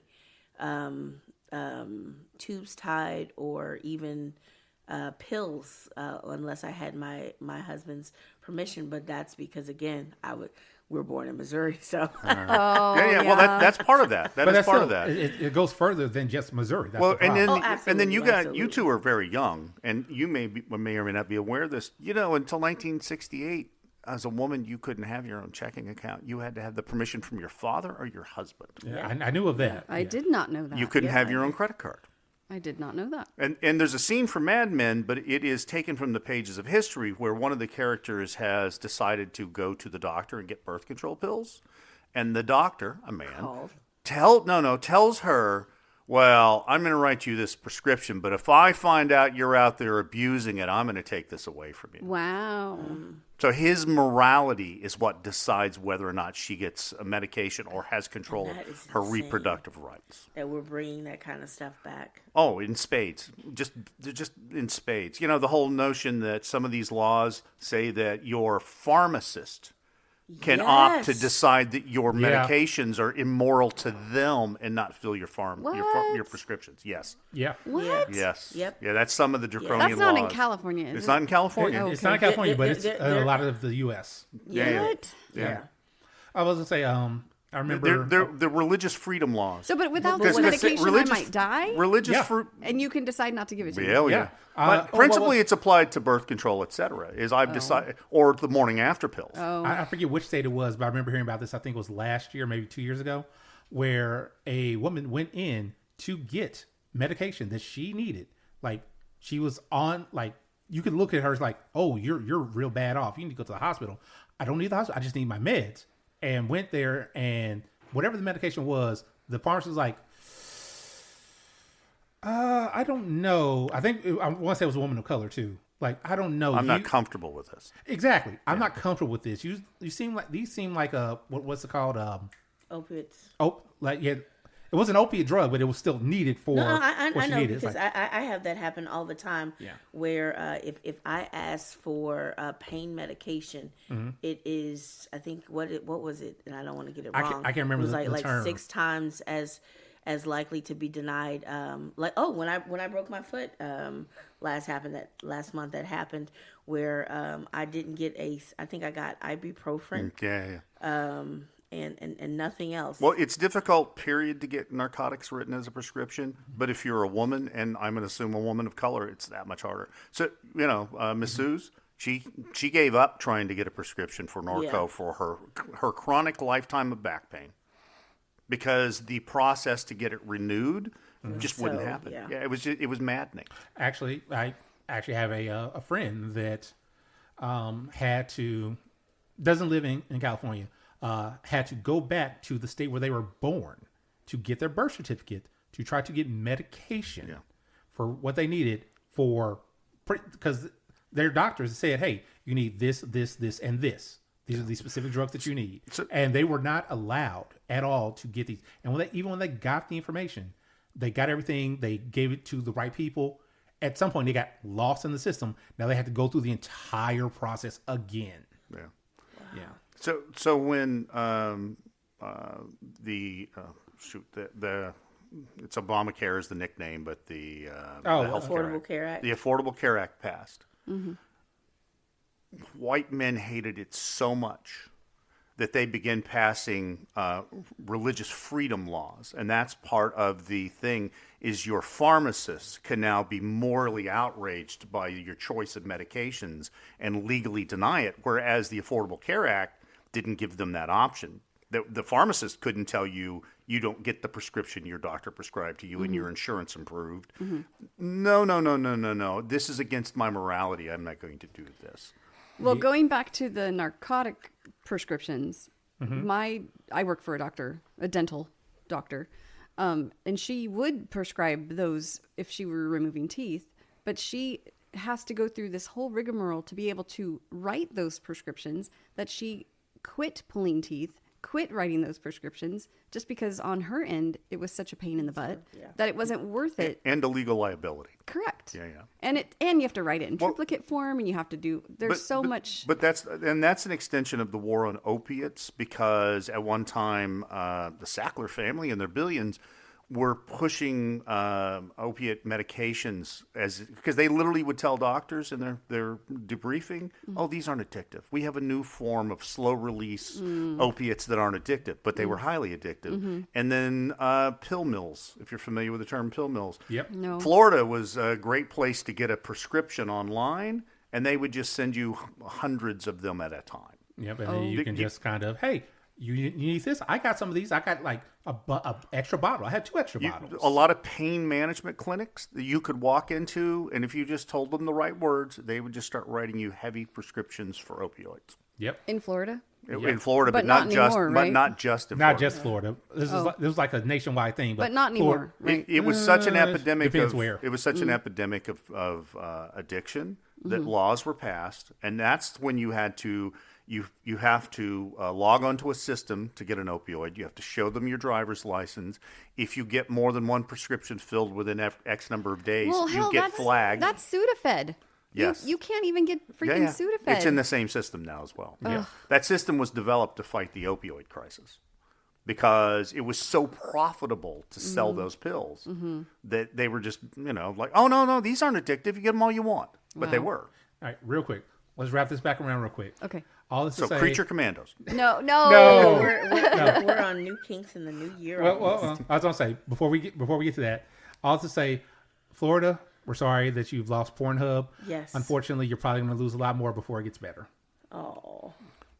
Stop voting for people that take away your fucking rights. How dare you, Shock? I vote for the people that I want It's, to be in office. also gerrymandering. Hold on, Shock. I vote for the people I want to be in office, and there is no way that my vote doesn't count because everybody's vote counts, right? Well, it does. This time it yeah. did. Definitely. It counts. It does. Somewhere to somebody. It Not can, to the president. It can be awfully diluted with gerrymandering, but it does count. Yes. All right. So as it was said, let's move on to the next topic. I was thinking about some new kinks in the new year. Are there new kinks that I don't know about? Well, when I say new kinks, I mean What are new you kinks doing to you. Oh. New kinks that you want to try. Things like, you know what? I've heard about this. I'm thing. not I sure always- there's much left. There's not much left for you. Shock, have you tried every kink there is? Not all of them, no. Well, he's not certainly into some of them. I've certainly refused a few. No, that's not my thing. Yeah. And that's fine, but is there anything that you Shock have had quite the illustrious experience in life with kink? I've been quite fortunate, yeah. Yeah. Has there been things that, I've never been buried in anime titties, so I suppose that's a thing. anime size titties or little anime titties? Yes. Both. So there are these things called body pillows, Shock, which can 100% help you out Does with it No, look it- like boobies? Like a whole bunch of boobies? They have versions like that. They have versions like that. No, at my age, you get so many aches and pains, you're already sleeping on a giant pile of special pillows arranged in just the right thing so you can sleep through the night without waking up miserable. So, All right, so what we'll do is we're going to get you some anime sheets. Oh, yeah. Miss Suze will love that. Shock will get his own bed for that, I'm sure. yeah, my king bed is too comfortable. Let's not do that. In any event, go on. A second king bed just for you, for the king. But yeah, no, I was just thinking because as you said, Shock, I'm younger than you, and there's lots. I've only been in this for a decade. Haven't you, Sorry. Thought just like yes, a decade. haven't you been around? Oh, no, you were around 8 years. Everybody was around 8 years a few weeks ago. So now it's 2025, 2015. No. This year will be my 10th year out here. Yeah. But there was a bunch of you that came in at 2015. You kept saying, oh, yeah, I've been here 8 years. I've been here 8 years. And now it was 9. And now it's 10. Yeah. So, but yeah, this year will be my 10th year here in Bakersfield, but my 11th year in kink in general. But again, 11 years, there's still a lot of stuff I need to learn. Like, I'm sure when you were 11 years in, there's a bunch of things that you hadn't even touched on yet. Okay. Oh, I'm sorry, Shock. I didn't realize that you I were... might have been a savant. I don't know. I didn't realize you were out there like it. doing it big like that. My bad. I'm sorry, Oh, Shock. man. Let me not assume your experience. What about you, Tess? Any kinks that you had? I any actually kinks? have a vanilla kink that I finally successfully completed Hold on. for the first time. Did you say a vanilla kink? Yes, I said what I said. A stable relationship? That I completed successfully for the first time on the 1st of this year, and it just tickles me. No, just plain old regular anal. I am in my 40s and have never. Oh, Yeah. And did you like it? It was interesting. It was with my partner. So that was also interesting. And the reason I say vanilla kink is again, when you think of anal, you don't think of, oh, that's really kinky. But to a lot of people, it is. it was one of those, well, we've tried so much other stuff. I'm gonna go ahead and give this a try. You know what we haven't done? That hole. And now you have a whole new plethora of things to what try if you're up for what that. I love though is that it came about like kind of like you were just saying. I'll be talking about what things that I do with some of my other lovers at home, and it was like, oh, I didn't know you were into that thing. It was like, well, shit, I didn't know I was into that thing either. And some are a little vulgar. Like I just met a new potential lover. It seems like a month ago, but it hasn't even been a week. This guy's really intense. Oh, Yeah. wait, is that intense in a good way or a bad way? Might demand a lot of attention. It's like really, really fast. It must be me. Like said I love you yesterday. Oh, no, that wasn't me. No. Yeah, it was really No. weird. That sounds like a flag. A flag. Yeah. I know we're talking flags later. I can see the beacon from the airport from here. Yeah, but I've been really excited with the lovers that I have and the exploration that we've been doing these last couple of years. Because like sometimes when you've got your partner, you've got things that you do with your partner. This is my love, this is my husband, this is my wife, this is my spouse. And sometimes you keep it clean, kind of like the movie you were talking about Yeah, earlier. there's some things like I can't do this.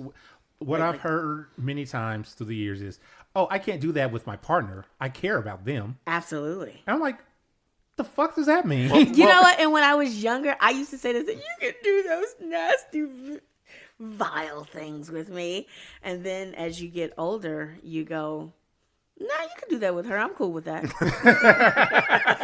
Oh, she's the one crawling around on her hands and knees and bringing you drinks? Yeah, that's good. That's a good job for her. But yeah, I am. We need a house pet? Let's do it. Yes, I'm really looking forward to exploring some of my new kinks. It's just some of them require a little bit of not necessarily explanation, and I don't like the word coercion. It's like this is what this thing is. If you're into it, absolutely, totally cool. If you're not, moving right along. But you need to make it sound enticing. Yeah. That's part of the beginning part of that And conversation I am is so making direct. it enticing. Yeah, all you have to do is say it in that voice, and anything is enticing. Trust me. Oh, He's got I the don't- best maybe bedroom if voice, he said it. phone I was voice, gonna say- radio So I'm voice. just curious. Would you like to try this with me? Yeah. I think it's a deep breath after the fact too. No, maybe if I have you record that and then ask it. Or I could send that to you in a voicemail. That's a piece of cake. and then I'll go, bleh. So what you do, Tess, is you ask the question and you just play that recording. Yes. You're like, Like, I wasn't, but after hearing that, maybe. Oh man. How about you? As far as new things for me, not new. but just things I haven't had the opportunity to do. Like I've said for years that I really want to do I want to do like an interrogation scene with somebody. I want to, but the problem. No, you're fine. Please. Like I'm shocked. Come on. Here's the thing: the chair is fine. It'll dry out eventually. But I want to do that. The problem is that people who know me have talked to me for more than like a minute, like him. You're a teddy bear. You're not scaring anybody. Exactly. Yeah. And I'm like, I have other aspects to me. Just nobody. Kat, do you want to tie them up and blindfold them? Then I'll come in and whisper in their ear and run a knife around this. Oh my god! Oh my god! You see, Shock, you just said that, and you got both of them excited. Whereas when it was me, it's like, oh yeah. I've said this before. Yeah. I've said this before. There's a line from Happy Days where Richie Cunningham is wanting to fight the bully. And Fonzie points out, you can only look so scary with that howdy doody face. This is true, but the problem is some people have a deficit to overcome in that area. And I have a deficit, and I'm okay with that. It's just a matter of I need to find somebody that's willing to go through that with me. Yeah. Because the thoughts in my head get very, very, very deep and dark sometimes, and I find them fun. Yeah. But the problem is nobody else is willing to go through that fun with me yet. I'm going to find somebody. Can I say that always, the yet. Can I make a suggestion? You may. It'll be harder to do with people that think of you as the cuddly, safe buddy. It's easier to do with someone that doesn't know you so well yet. Right. And that's where they only get exposed to that part of your personality. And the funny thing Maybe you is, went to a convention. Hold on. The funny thing is, I've said for years, I'm going to have to I'm going to have to outsource myself to a different kink community to experience this. That's a good idea. It's like you say, but the problem is, apparently, my name is so big and large nowadays that I go to other places. Well, I don't understand how anybody that hasn't been sitting in this room has heard your name, Captain Awesome. It's like, Captain. I remember going down to LA one time and random guy that was there like, hey, you're the one with the podcast. So I'm like, yes, that's me. Nice. It's like, yeah, it's great to be known, but it's also a detriment because now I can't surprise. Cool. Well, part of your conversation earlier is there's a difference between, hey, you want to get in the GIMP suit? And you know what I'd really, really fucking like you to do for me? And you just made both of them wet again. Stop it, Shock. And then you put it on. This thing that's going to make me fucking rock hard. Damn it! And once you do, I'm going to fuck you until you think you're going crazy. How you feel? Awesome. Is it getting to you? No, what I feel right now is Get in the GIMP suit. lackluster is not the word I'm looking for. I'm feeling not incompetent. Can't think of the word I'm looking for. But I'm feeling like I'm not living up to potential when I hear things from Shock like that. Oh man, I'm sweaty. Whew. Well done, Nice Shock. daddy vibes. I'm so sweaty. Look what you did. Oof. I may have to Just take little off this meat. top. Yes, certainly you need to take a top off. I'm most interested to hear Lala's kinks for the year. Oh, I just want to have sex. That's okay. Regular sex. Not. I just want to have sex on a regular basis. How's that? Oh, okay. That's saying regular sex. That's what I've been Thank telling you. somebody. Consistent. Yeah, consistent. sex. And Oh. any way God. he wants to have it, I want it. Yes. But Yes. our timelines are so. For those of you that don't know, I'm married and I have a partner, a dominant. So he gets what he wants, but we don't get what we want as Having often adult as we'd like. responsibilities really cuts into your It fucking really, time. it really does. Yeah. So that's not kinky, but we role play a lot, so sex is always part of that. Well, stop role-playing really busy people. Right. Right. Yeah, I don't Well, have... and you neglect to mention, you have two jobs. You have a job and your own business. I know. And your business requires a certain amount of travel and almost all of your weekends. Yeah. Yeah. I have a job and I have this job, not the podcast. Well, the podcast too, but the community. Right. I do a lot, and we appreciate I love you. it. I love it 100%. I would not trade it for the world. But also, it's still that matter of Man, there's so much I wish I had time to do. You might do better if you were into femboys who are looking for teddy bear daddies. No, Ooh, No. teddy bear That's daddy. I am not into that at all. I'm into teddy bear daddies. They're not into me, but I think they're sexy as heck. Well, I'm into you. We've had this conversation. No, wait. Let me go back. See, that's what happened. Wait. I'm sorry. The whole daddy mommy thing grosses me out, but I know what a teddy bear daddy is, and the physique, that's what I'm into. Not calling them daddy. Gotcha. Yeah. Gotcha. Okay. Husky, Thank you. I had full to fix size, bury you in man flesh. that. Yes. Yeah. But I'm not calling you daddy. No. No. That doesn't do anything for me. No. anyway. So, yeah. And that's not for everybody, and that's okay. And that's okay. That's why there are so many kinks, and it's okay. Yeah. All of Well, and, on the list of I'm perfectly comfortable going, well, I appreciate that, but that's not my thing, and I'm not going to take you up on that offer. yeah. Also, listen. And you have like done that that a a lot. I have. You have. hold And on. you do Well, it so graciously. I was kind of in the spotlight in a sense. So, you garner a certain amount of attention when people think, oh, he must be safe. He must be experienced. He's the person taking care of everybody. So, Yeah. Real quick, I was just going to say, hey, listeners, we just kind of gloss over a really important thing. It's okay to say, thank you, I'm not interested. That is A-okay. If they get butthurt because of that, that's on them. That's not on you. I think that goes into another topic that we're actually going to talk about today. Which is? How to take rejection positively? Is that? Yeah, how Positive to handle positive rejection. Yeah. Yeah. Let's talk about how to handle positive rejection. Well, yeah, that's actually a really good question because it comes up in two ways. The first is how to take rejection positively. And the second is how to let someone down easily. So those are both aspects of positive rejection. So the first is, say you meet a guy and he really likes you and you really like him, but you just don't like him romantically. And you don't want to get stuck in a space where you are forced to convene with this person that you're not romantically or sexually attracted to. How do you, and I guess we'll kind of go around the room, how would you let that person know in a positive manner? Yeah. Yes, Shock. He's done this Shock. so many times. Shock, you raised your And hand. It's beautiful. I've witnessed it. Go ahead. well, that's incredibly flattering of you. I'm quite touched by that. I don't feel that same chemistry, and I'll have to say no.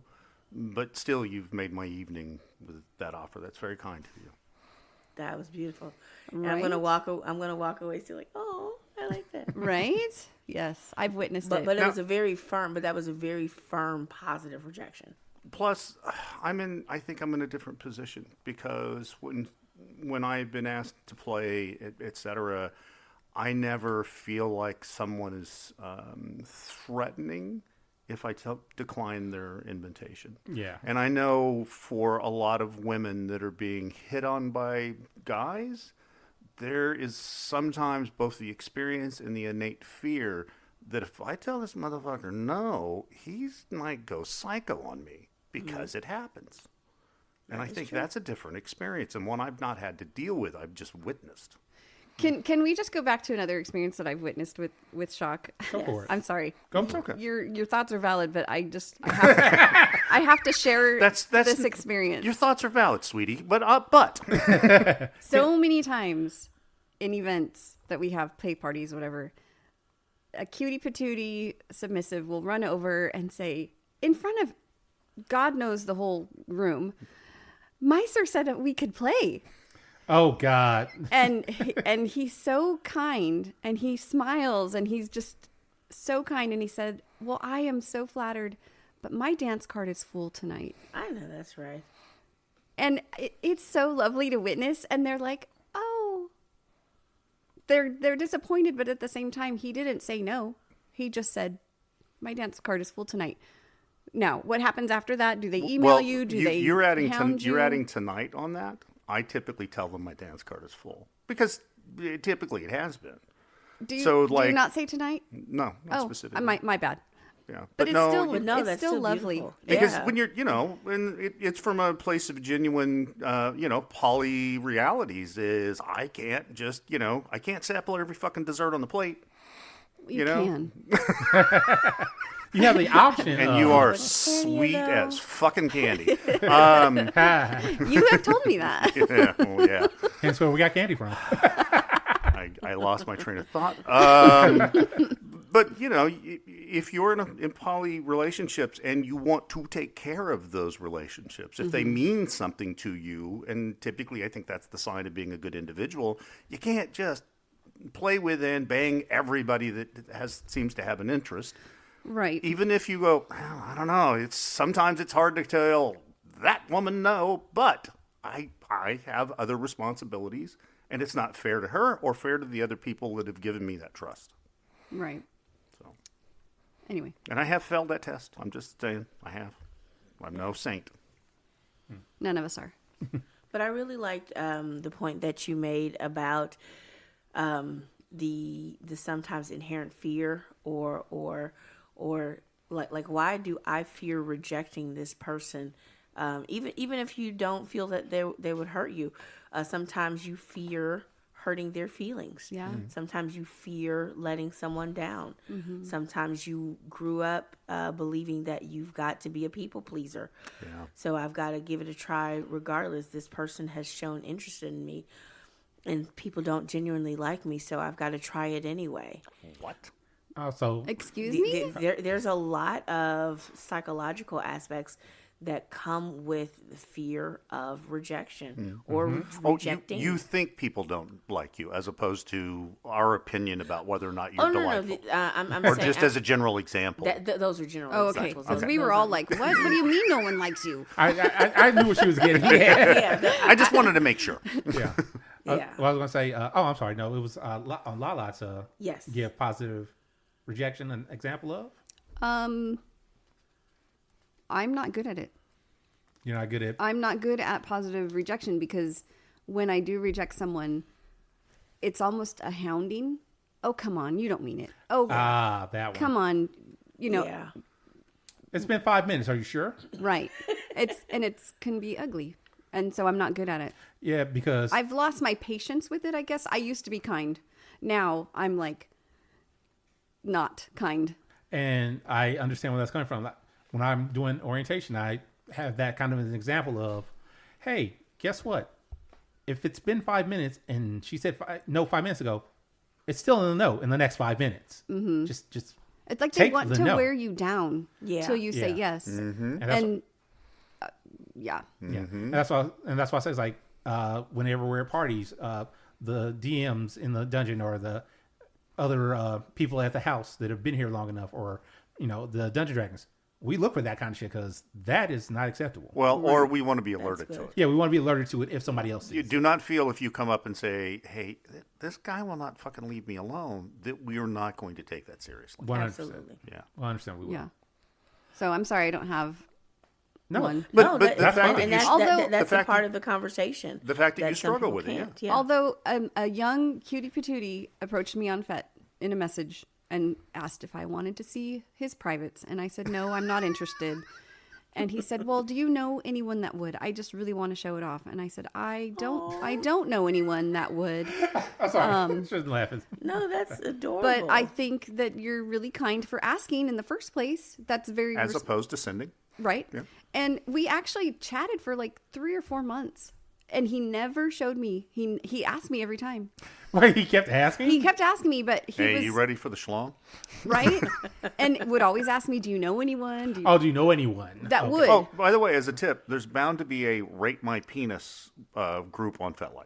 So Group so threads, that yeah. so just for fun, even just a month ago, I was having a girls' weekend with my kinky sisters, and I was like, "Oh, you guys have to hear about this cutie patootie. He's very respectful. He's funny. He's wants to show off his penis. He wants it rated. What do you think?" And they're like, "Yeah, let us do it." So I told him. It made his day. He was so happy to have 3 women tell him what they thought of it. And I didn't have to reject him anymore. And honestly, we haven't chatted since. As an epilogue He to this, got what he wanted. as an wanted. epilogue to this story, how was his penis? Okay, it was average. Okay. But we told him it was nice and great and whatever. Because, No. Because No, do not do that. They didn't want to be cruel. No, don't. You don't have to be cruel. no, it wasn't Be like honest. a pinky. It was a good average.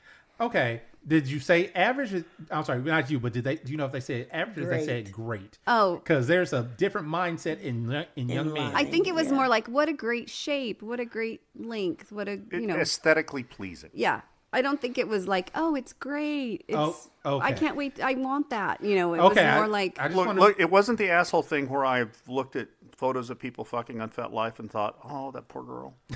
oh, That just seems sad. yeah. Oh, that's sad.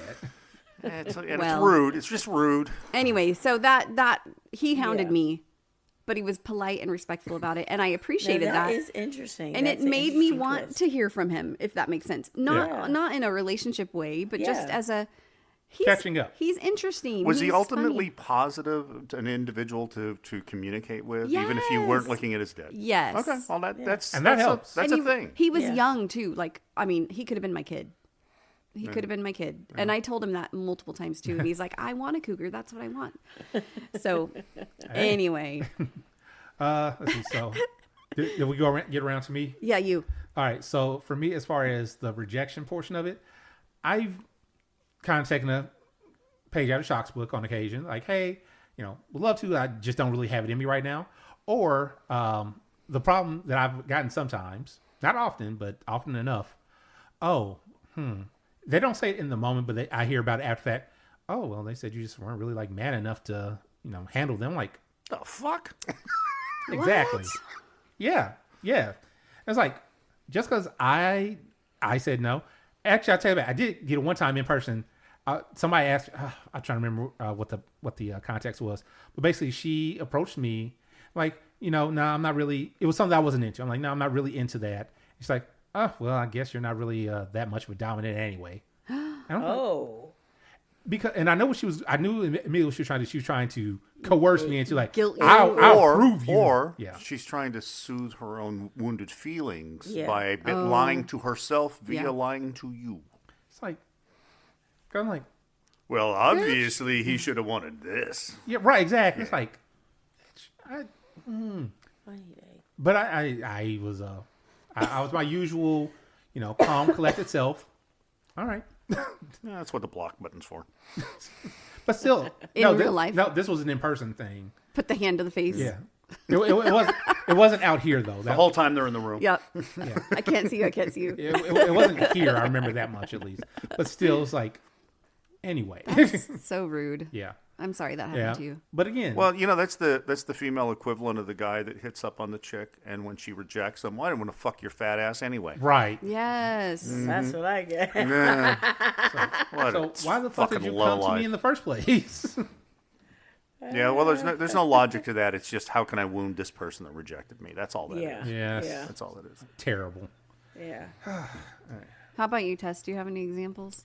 Yeah, I've actually been, that's the reason why I brought it up. I've been dealing with it. I have a guy, like I said, that I've known for about a week and a half now. Not even 10 days. It's been literally right about a week, that is very, very, very interested, and I am just not. He reminds me of a character from a famous television show, and I just can't stop thinking about it. And he's a little slower on the kink side that I would like, and he's looking for probably monogamy. Because when I meet a person, I give them my spiel. I give them the pan poly switch. This is who I am. This is what I do. I've already got a primary partner, but we live kind of far from each other. So I'm looking for, as you said, a consistent, intimate lover. Right. And that's and I make sure that I phrase it in exactly that way, so that people know that I'm not looking for someone just to hit it and quit it. I'm not looking for just random casual sex. I'm looking for a consistent, intimate lover. Someone that I like you like me, we do our thing, we connect, and then we go our separate ways, whatever that might be. This person is not that. They are a guy, and it's making me feel bad in the sense that because he's my age, he's not as into the kinkier things that some of the guys who've been maybe 10, 12 years younger have been into. And so I will show him these videos, and it's like, oh, but the things that he's looking for is very mundane. So for me, it's Very vanilla. Very vanilla. And so I've been having a hard time these last couple of days where we'll do, it's like I could still be your friend, and I'm wondering if I should even close that door just because I don't want to leave any false impressions.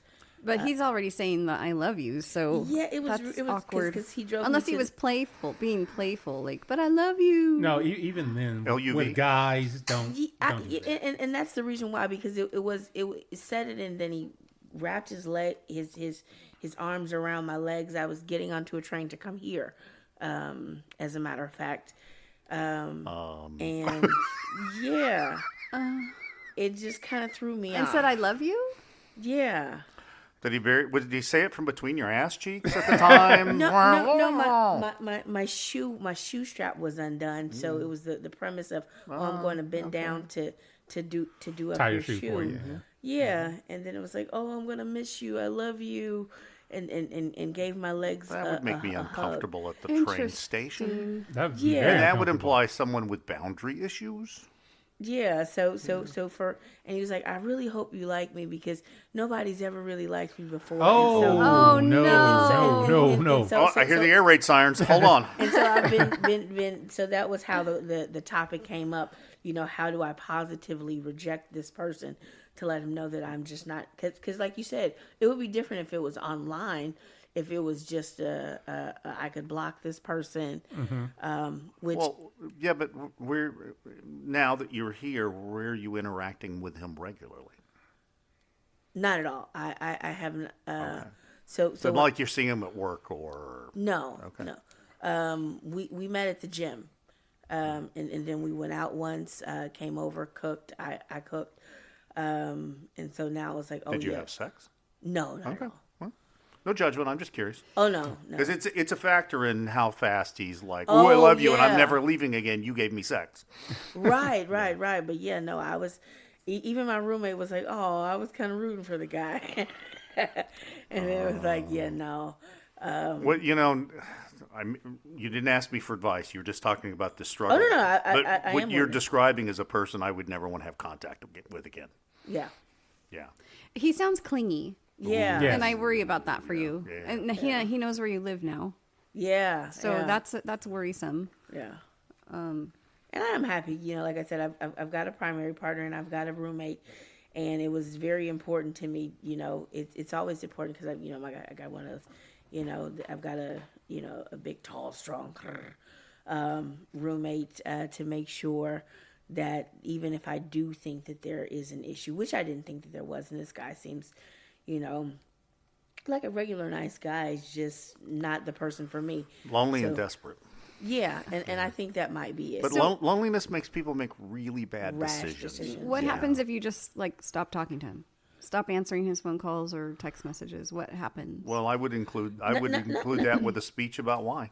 Yeah, ghost him. I'm a very direct person, and be like, you seem like a really good guy, but this isn't what I'm looking for right now. Yeah. I've already got my primary partner, and you look like you're looking for a lady to be yours and only yours, and I don't Too serious too soon. And I will tell you something I told a lovely 31-year-old girl in the last year. We're not compatible. Yeah. Just straight that's up. a good one. And she's That's a like, very good well, one. why not?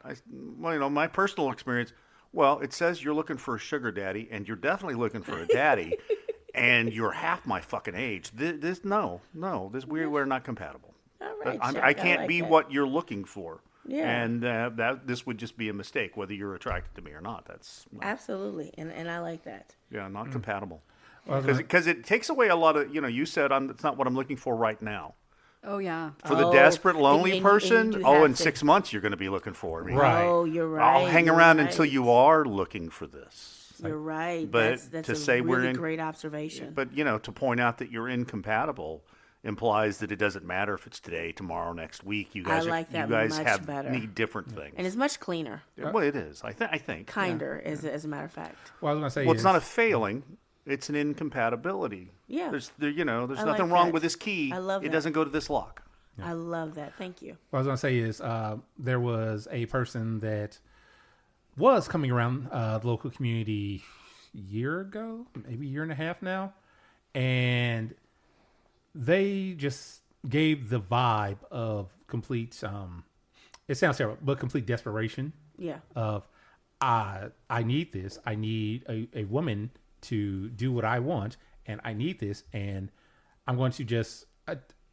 basically, I'm going to hit on every woman that I see and hope. And the ones that kind of give me at least a little bit, I'm going to take 10 miles instead of just that little bit they gave me. And... Can I fill in a blank? And then when you reject me, I'm going to move over to that woman at the end of the table. Exactly. And do the same thing to her. And Exactly. so did you guys reject him? Is he no longer part of the group? Because that's... He basically, as it has happened many times, He alienated his own himself, self? yeah. Okay. Well, Because and not to give the game away, he kind of scared a couple of women, too. he did. Once he was rejected, his messages got a little... Creeper. Yeah, beyond the, I'm sorry to hear that, like, just some things that make you think, oh, this guy's about to go down a dark path. Yeah. So that didn't help. Also, from my understanding, because I didn't see the messages that they were getting, obviously, but from my understanding, it got to a point of, oh, is he going to be okay? Like trying to guilt them into thinking if they stop talking, he's going to do something to himself or something like that. Oh, okay. Yeah, it's like- Not like he's going to show up and Maybe. stare through your bedroom window. Maybe. Maybe. Like some people I know, as I gesture to Thief. one of the thieves. An unnamed individual who has come into the room here at the podcast studios. Yeah, but Here's something funny. That Captain, that reminds me of when you first moved here, and you first joined this community. I wonder what I did. Oh no, I know, right? right? It was absolutely hear it. hilarious. And you were telling me very similar about a lady who was choosing between you and another guy. Oh, yeah, yeah. And the guy didn't handle it well. And he was going to go and report you for it. And all I remember What? was saying, it's like, who the fuck are they? The pussy police? Report you to who? That's a great. This was me being brand new, so I Yeah, had no idea. He was. He would have had to brand report new. him to Shock and Miss Sue's because they were. I don't know, The but El Honchos. all I remember is this person was going to report you, and you were like, "What do I?" I'm like, "Who the fuck are they? The pussy police?" I'm trying. I think I know who you're talking about. I'm trying to remember, but that was a long. That was. No, you had just gotten. And it was. I was like, so that was funny. almost 10 years ago now. Yes. That's crazy. Yeah, That's so funny. It Wow. was. I'm it a was tell. I'm a tell. I'm gonna on tell you. Daddy. I really want. Look, now you're gonna make me like go back and like search through stuff like who the fuck was it? I'm sorry, I didn't mean to bring it up. No, but you are fine. It was just the funniest thing because you were like, "Oh, you got to join this group that I'm in." I'm like, "Oh," and then you told me that story. I'm like, "What? You So know, you can report? You can be reported?" Yeah. who is the official authority? I'm curious. I Is there an online portal we use? Obviously, it's you, Shock. all applications must be submitted in writing, in triplicate, You don't and remember mailed the to a meeting PO that box. you don't remember the meeting you had with Well, this that's why I bought the gentleman? PO box. I don't go to that. That's just a can of worms waiting to be opened. It was That's all only that is. 10 years ago. You don't remember? Only 10 years ago, yeah. Oh God, That stayed I with really me. wish I remembered that. So on the subject of rejection and, learning to have good rejection techniques by just being open and honest and expressing things in a certainly in a kind way, because anybody that approaches, anyone that approaches me with the trust that is, hey, would you play with me? Yeah. I am touched by that. But I also have never wanted to be, I got tired of it a long time ago, being the, Shock will beat you. Oh, yeah. Shock will play with you. I will. just because I'm here and I don't have a cute little redhead at my side means I'm just happy to beat and play with anybody that walks in the fucking door because they don't have a top. ShockDoc, do you not realize you are the kink dispenser of the community? Wow. Well, yeah, but part of that skill of rejecting people was I wanted to be interested in playing with someone. Yeah. I wanted to feel a spark with someone, some connection. I didn't just want to be, he's got nothing to do. That guy will fill in your fucking kink list. No. Being the in-house general top. And sometimes I've wondered if you've put yourself in that position. Mm-hmm. Because you're here. You haven't always been in a relationship. Yeah. And, have you played with people just because you didn't want to tell them no? Usually, if I really don't want to, I won't. Okay. But what I'll do is like, okay, because I've had people come like, hey, would you mind? And I'll feel like, I'll consider like, you know what? Let's try this out. Let's see how this goes. Yeah, nothing wrong with that. Yeah, absolutely nothing wrong I'm always willing to like, let's see how this goes. If I try it once and if it's great, and I'm like, hey, that was an amazing experience. I'm really happy I did that. It was very like, hey, this wasn't for me. Good luck going forward. Hopefully I taught you a little something. Yeah. Well, I've been in that position where I agreed to scene with somebody I didn't really particularly want to, and realized during the scene I wasn't enjoying myself. Yeah, I was a little indifferent to whether they were enjoying themselves, and pretty early on looking for an excuse to get out of this situation. Yeah. No. So then it was about developing a way to not put myself back in that position because it wasn't fair to anybody. Yeah. Luckily, I have not been in that situation since I've lived here. Good. I remember early on when I moved out here to California, though. I did get into a very, very short relationship with a young lady. And I realized very early, like, oh, this isn't going to work out the way I wanted to. So definitely it's like, yeah, this just isn't working for me. So I had to, Brought together by loneliness?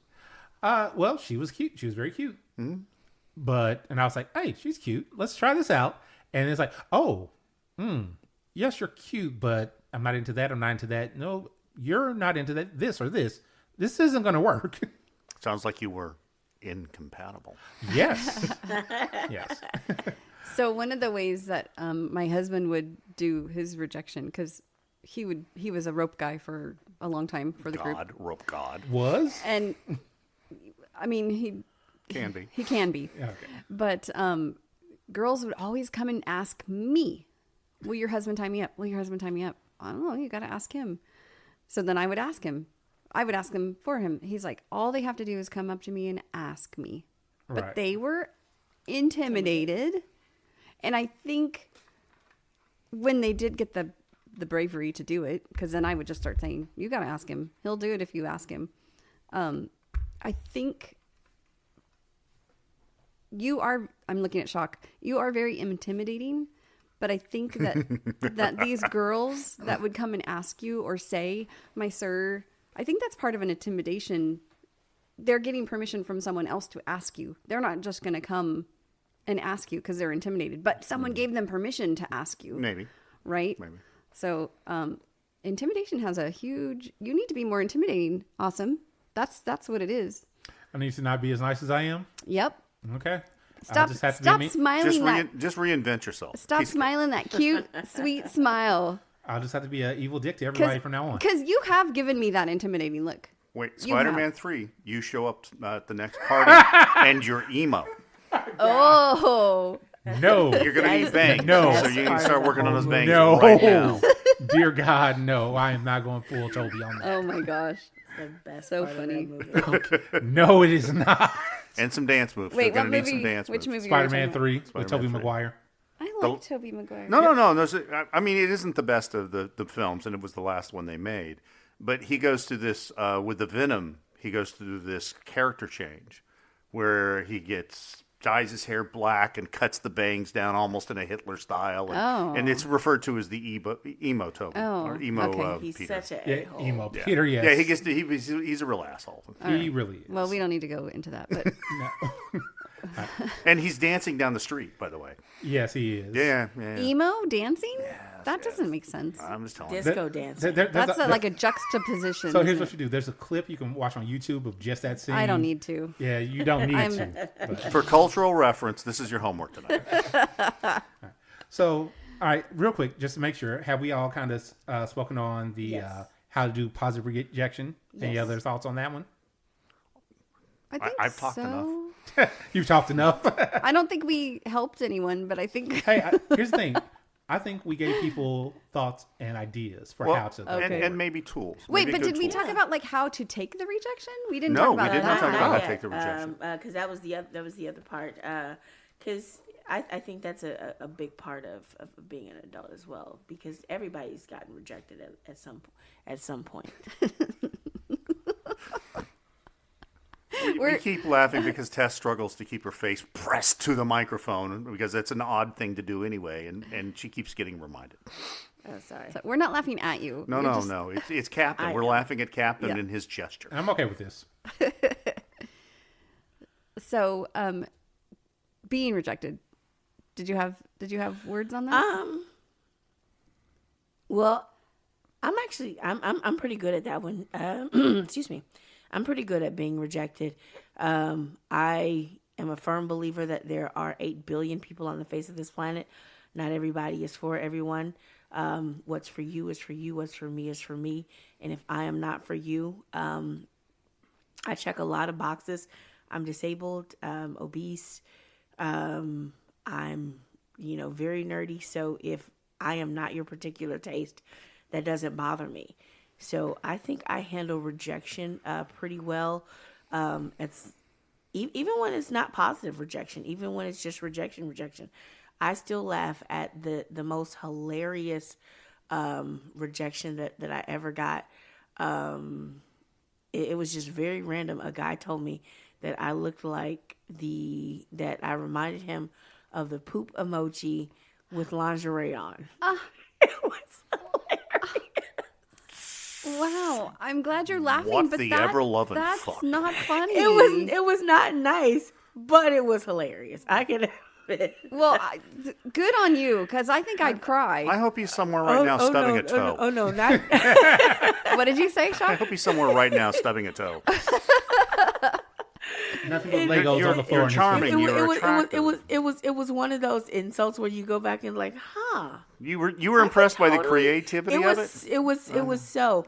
And so for me, if someone rejects me, whether it be for physicality, whether it be for personality, incompatibility, whatever the situation is, I usually don't take it too personally. At least they didn't call me a poop emoji. Win! Only because, again, I realize that there are so many things that I like that I'm into that other people are not into, that if I'm not what you're into, it doesn't bother me that much. Yeah. Still, life lesson. Don't refer to people as human poop emojis. It's fucking rude. Unless they're into that. Unless If they're you've into negotiated that. that, Negotiate. Unless they're into Your that. I kink like is your kink. again, not my kink in the new year. Right, not my kink. kink. No. There are those people. There, as she said, 8 billion people. Somebody's going to be into that. Yes. Not me, but somebody. I told one of my teenage grandchildren recently who was upset about a boy, I said, there's 8 billion people on this planet. Absolutely. He's just one of about 4 billion guys. You can do better. There's another guy out there. Absolutely. Wow. Have you ever had to take rejection? Shock? I have. You have? I have. Yeah. That's surprising. I have been interested. I have been interested in people, and I thought they were interested in me. Wait, hold on. and Shock. Was this after you got out of your teenage years? Yeah, in my teenage years, nobody wanted me. That's one reason I fell in love with my wife. Was she actually wanted to spend time with me? Aw. And I hadn't. It seemed like there was never going to be a woman who had an interest in me. Oh. So that's one of the ways I'm broken, folks. I've talked about that before. Then you got kinky and you got all the ladies. Well, okay. I've forgotten what I was saying. Sorry. I have pursued people because I thought they seemed interested in me, and I was certainly interested in them, and only to find a lot of lukewarm reaction. Or the thing I have noticed in the last few years is when I'm constantly reaching out to somebody because I think we have a connection and getting virtually nothing back. You know, hey, how's it going? You know, and get a single emoticon back or get a single word answer and never a conversation. Right. You know, that's something that it's like a thing I just noticed is that we seem to really click in person, but we can't carry on another conversation. Some people just don't text. Some people well. don't, and it's a conversation to have with somebody in person if there is something there. But for some people, it's also a sign that they, you know, oh, you're kind of cute, but you know, it certainly feels that way, and that's one of the ways I'm broken is I'm attempting to keep conversation going, checking on you, how's your day, and you know, how's the week been, how's that thing you were talking about, and getting virtually nothing back. It's like, well, I'm probably not really that interested in having a conversation with me. It is my assumption, whether it's correct or not. Right. So, Right. but yeah, I've been rejected. I've certainly been rejected. I don't take rejection well because I want everyone to like me. I'm a very big people person, very social butterfly, and I just want everyone to be my friend. And Do you hyper focus on people that you feel like rejected you? Like I've got to win them over? no, I tend to then ignore them and have my feelings hurt and like, I didn't like them. Yeah, I'm the guy. I'm the guy. They were an asshole well, anyway. I didn't want to F you anyways because you're ugly or, you know, one boob is bigger than the other. Why would I want to touch that? Hold on. I'm just saying. You and your freaky lopsided boobs. But I don't really, in my life, because I have my husband and my partner, I'm not looking for another partner. I don't need to get rejected. So I'm not looking for that. So I don't get You're not rejected putting in that yourself aspect. in that position. I'm not. Right. But if like, say Tess was like, she was okay. She's not really I'm not going to be her friend after this. I'd be like, I really liked her. That's sad. Yeah. But that's just me. I just want everyone to be my friend. Yes. With benefits. Yeah, come on. Yeah, there we go. Certain people get benefits. That's true. As Shock literally pounds it across the table. He's on the list. Like when I got together with my dominant, I was like, look, there's certain people that you're just going to have to accept. I told this to my husband too. Before we even dated, I said, I have a great relationship with my ex-husband. We're best friends. We go on vacations together. We co-parent. We do all this stuff. And if you don't like it, step away now. And he was like, no, that's cool. Let's do it. So we have a great relationship with my ex-husband now. Same thing with my partner. These are the people on the list that I will play with, and you have no say in the matter. If I want to, I'm going to. And yeah, Shock is on that list. I'm going to pull up my calendar. Shock, you need to pop your collar there a little bit. Hold on. But Shock and I have a very long relationship. So. And we were in a relationship for almost exactly a year. Yeah. Yeah. And then we were incompatible. Oh. And you rejected me, and I no, really had a hard fucking time with that for perfectly good, valid reasons. Yeah, I was falling in love with this man, and I did not, and I loved his wife, and I did not want to be a stick in that relationship, so I pulled myself out, and I was hurt by that too, but I was hurt by that because I wanted to be with you. I was so jealous when he took her on Miss Suze, if you're listening to this, I'm so sorry. When you took her on an anniversary retreat and you did like a spa day, I was so jealous because I wanted to have that kind of relationship with him. Poly hypothetical and poly reality can be two very different things. Yeah. Yes. And I was so new to poly. So new. And if poly is not your thing, trying to force yourself into that is just going to be one more and injury I think, after another. Honestly, I just wasn't mature enough for it yet because now obviously I have I've been with my dominant for 8 years now. Yeah, you're doing it well. And my husband for 10. So almost 10, 9, but wow, I've had that kilt for 9 years. yeah. Yeah, bought us kilts for her wedding. Yeah. Wait, so I've known you the exact amount of time you've been with your husband? Yeah. Wow. Cool. Yeah. Things I wasn't aware of.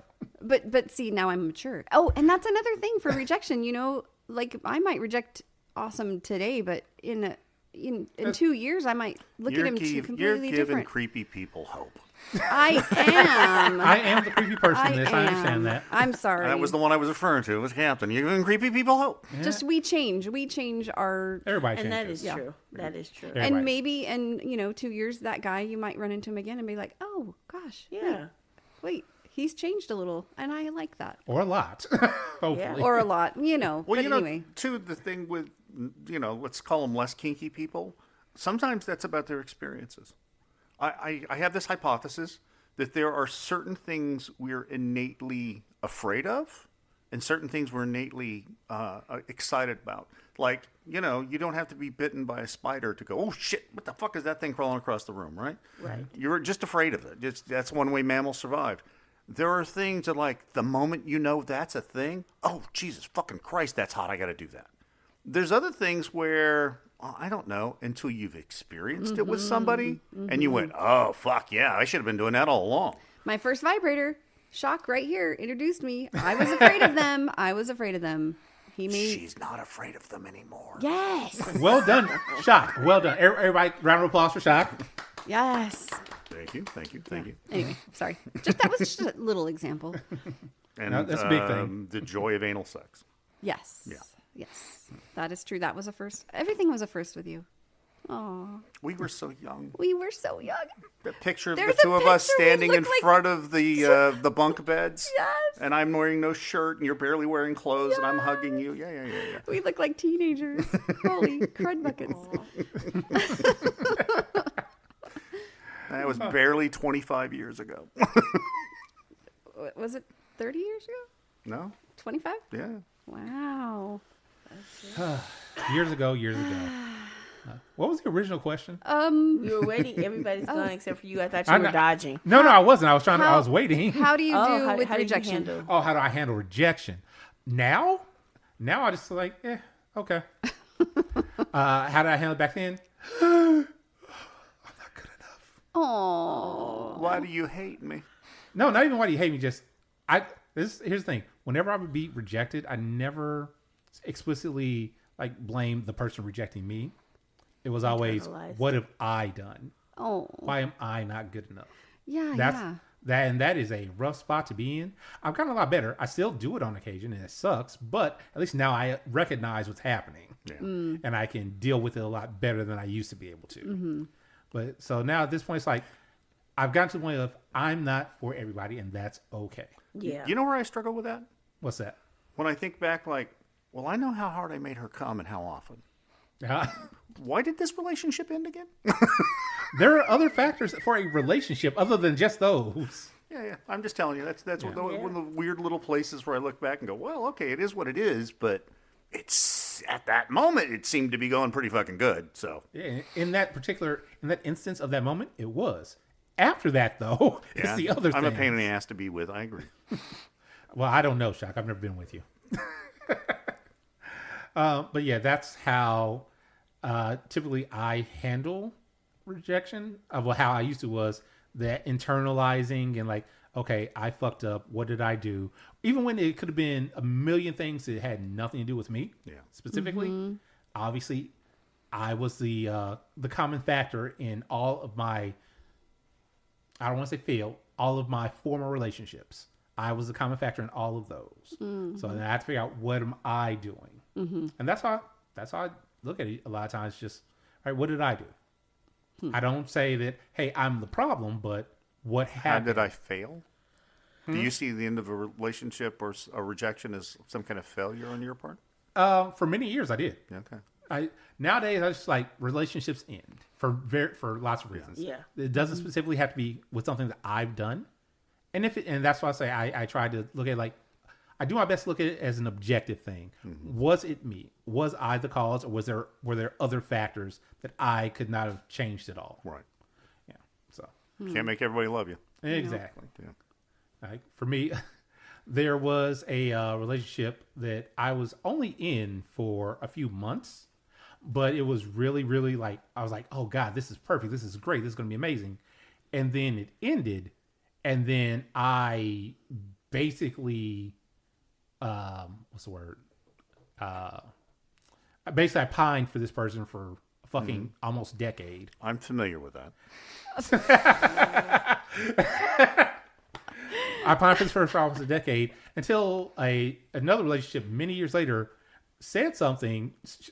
She said something to me, and it made me recontextualize. Like, but wait, oh, I shouldn't do that. That's terrible, not just for me, but for this person that I know that has done nothing wrong, has no interest in an actual relationship, but I'm still kind of like that the puppy dog outside with the please. Yeah. Yeah. But I love you. Why won't you come back with me? Exactly, that look.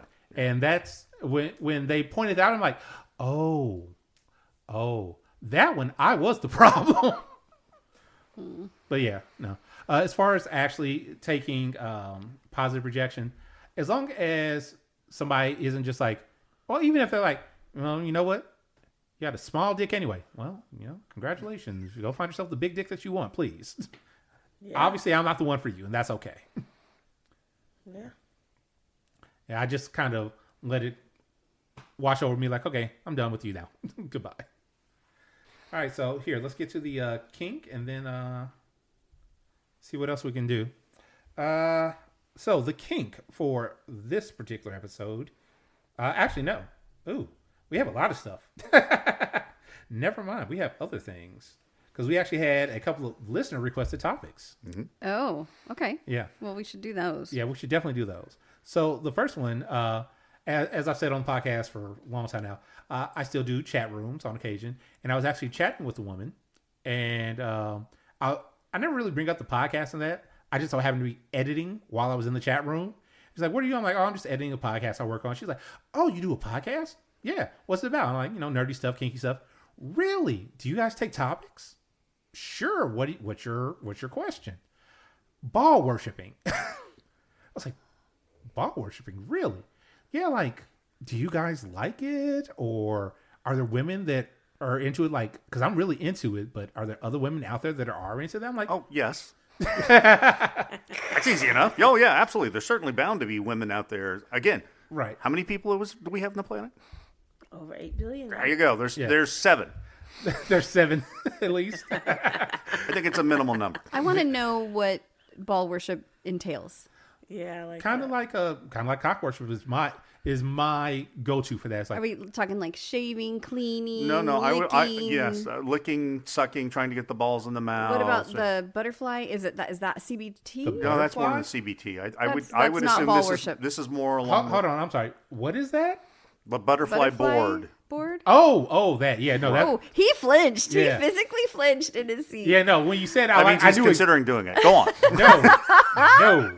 I knew when you said the board part, like, oh, that thing. Like, I have the image immediately. Like, but you flinched. Yes, I did. Great. Okay, so like, I have to assume it's mostly oral worship. Yes. Okay. Right, Yeah. Or wearing them like binoculars. Oh, yeah. Teabagging. Yeah. Teabag. Some version of that. They're trying to see the kids. That's where, but that's where the tea bag sits still, and the cup of tea comes up back and forth to get dipped. Yeah. That's the difference. Yeah. All right. Yeah.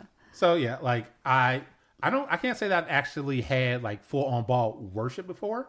I've seen it in porn, but I've had women that have, as she's going down on me, I tell them, like, do not forget about the other boys down there. They want attention too. So can you feel it? Yes. That's a great question. Well, yes. Can I give you an equation? yes. So the skin that forms the scrotum Yeah. is the same skin that would make labia. Oh. Yeah, so because in utero we're all female. I didn't know that. We have ovaries, we female genitalia, and then if you're a boy, the ovaries drop into testes, and what would be labia just sort of grow around Interesting. them. So they're sensitive. Yes. Yeah, very. the skin has somewhat it depends. Everybody's different, but Yeah. Yeah, that's true. I mean, you can basically ignore my balls. I'm okay with that. It doesn't do anything for me. Like I personally enjoy. I'm like, oh, yes, please make sure that they get the attention too. The only thing with my testicles isn't really testicles; it's the scrotum. If you put your thumb and finger between where the balls are in the scrotum and pull the flesh tight, it makes the penis more sensitive for oral sex. Not like just a little tension. It takes that I was not aware of. It places a little tension against the foreskin, so it's not quite so slide up and down the chest. Where the balls connect, like? Yeah, right in right between. there, You know where and the then seam is? Yeah. Okay, yeah. If you just take the flesh that's there and just give a little down pull, I'm gonna try that. It makes the flesh of the penis, the foreskin, little tighter. It makes it tighter, and that increases the sensitivity. Heck, I'm trying that. Things I was not aware of. And some guys would be okay if you grasp both the testicles above the hand. So, you basically have the cords in between thumb and forefinger, and you're pulling both the testicles down at once. You get some variation of that same theme. Huh. And some guys like a little more uncomfortable or more pressure. You can yank, but that's not my thing. But yeah, you don't want to be yanked. The straight up oral worship of the testicles doesn't do anything for me. For me, even if it's not a physical enjoyment, there's that mental thing of, yes, you're doing this thing for my pleasure. No. I am that guy. I'm like, yes, okay, just because it's a little thing to some people. When I look at when I'm looking down, like, I was just listening to another podcast, perverted podcast earlier, and they were talking about something similar. Like, when you have that moment of, this is me being in charge of you. This is me telling you, do this thing for me, and you do it. That is it's a rush. Yeah, exactly. It's like, oh God, and you did it. Good girl. And it's like, yeah. Huh. I don't think that I'm into ball worship, but like after I get beaten, like really, really good beaten, I want that cock in my mouth. And I want my hands all over in that, like I can't, there's like this intense need and desire to taking note, Shock. to like be on my knees and have that. I don't think it's worship, but it's just like to be in service. Well, that's just labels. Well, cock worship, that's just labels. What's the difference between cock worship and absolute enthusiastic oral sex? I would say that it's more that enthusiastic oral sex. You did this amazing thing for me, and now I just want to do amazing things to you. Some aspect of cock worship, I'll assume ball worship too, is just the attention given to the masculine. Just to let me this point of pleasure. Let me just focus on it and kind of give myself over to it and give you this higher status for your appendage. I think there's, that can play a part of that kind of cock worship. Yeah. Yeah. Okay. But mostly you end up with just really fucking enthusiastic oral sex. Yeah. I'm okay with enthusiastic oral sex. Yeah. Nothing worse than reluctant oral sex. Oh, no. That's when teeth get involved. But nope, I'm good. Yeah. So in a whole, I'm not into the whole ball worshiping thing. I don't know. I would hazard a guess that it's more common among the gay subculture or gay men. Probably so. Ball worship, penis worship, as opposed to the number of women that would hyper focus on the testicles.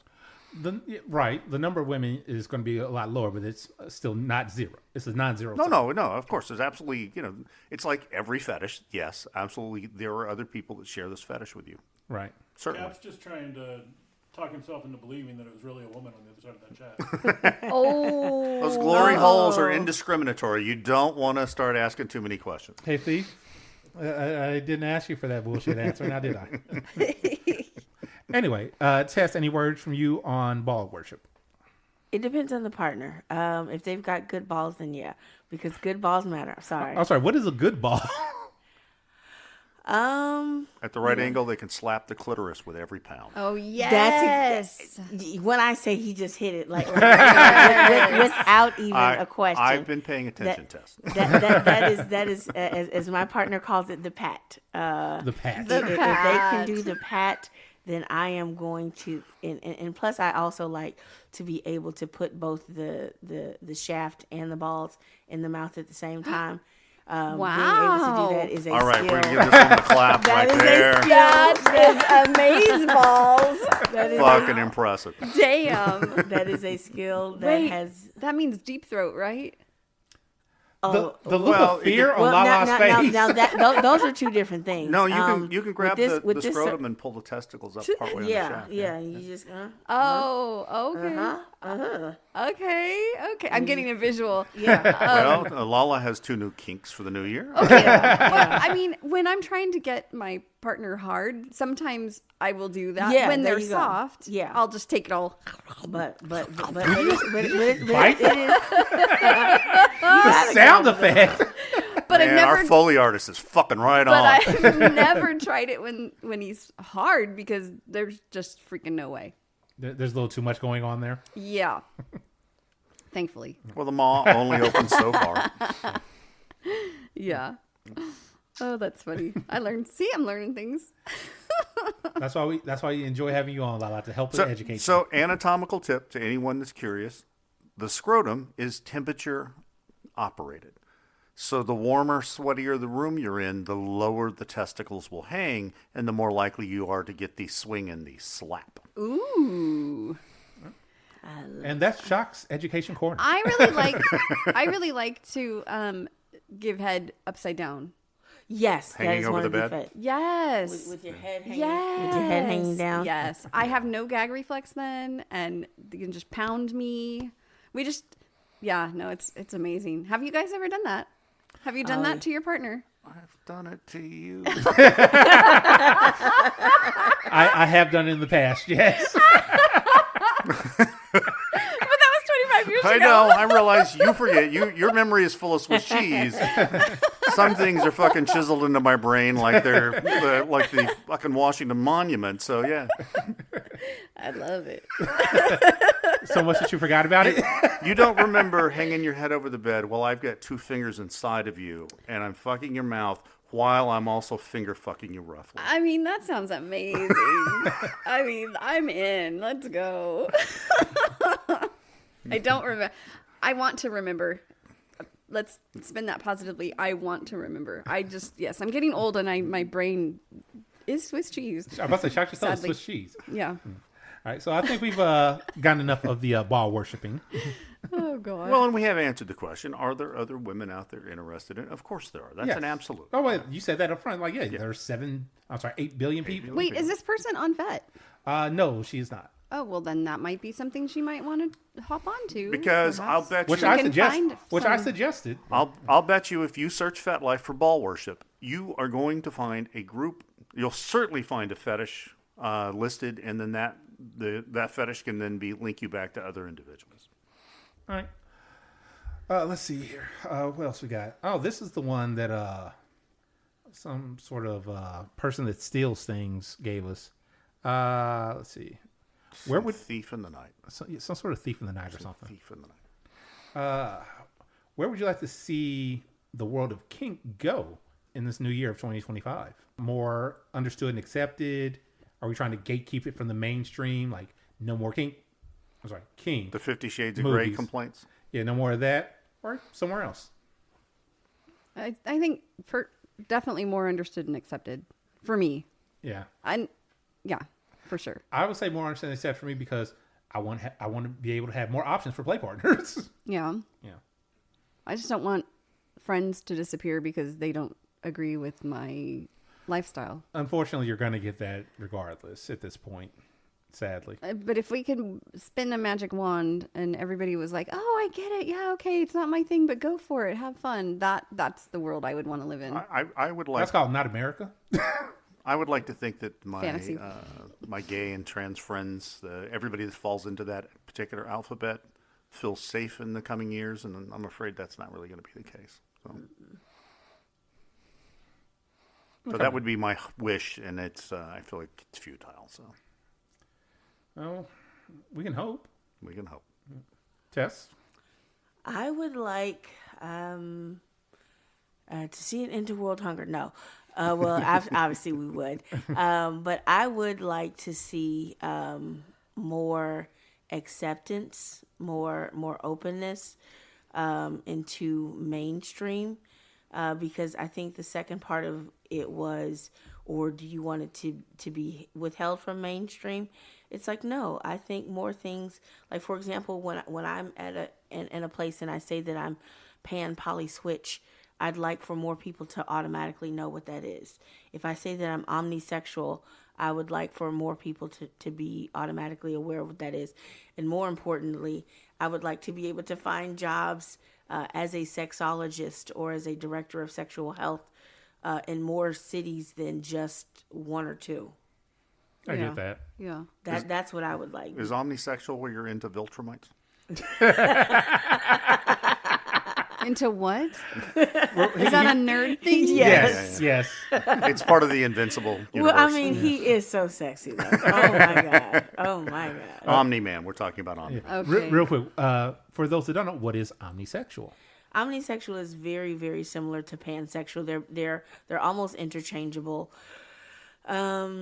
It's more for me. It's more I'm into the person. It doesn't matter, and if you're into me, I'm into you. It doesn't matter what your parts are. So it doesn't matter if you're male, female, trans. It's very, very similar to pansexual. The only very small variant is that it does differ. Like if you're into multiple partners or just one. Okay. So pansexual would still imply some monogamy within your sexual choices, whereas that, opposed like, to usually omnisexual implies is more of a more poly. Okay. Duly noted. Did not know that.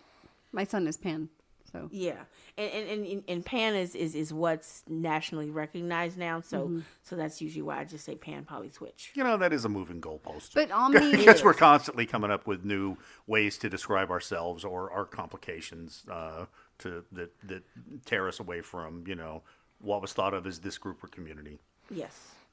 Sorry. Yes, on that, Lala? I don't know what I was going to say. Sorry. Sorry. No. I don't feel like you cut me off. My brain. Swiss cheese. Wait, can I ask what gatekeep it from the mainstream means? Gatekeep it? Oh, you're not real. You don't belong with Gatekeeping? us. That's gatekeeping. Oh, you haven't put in enough experience to be real. Right. Real what? A real kink. Whatever.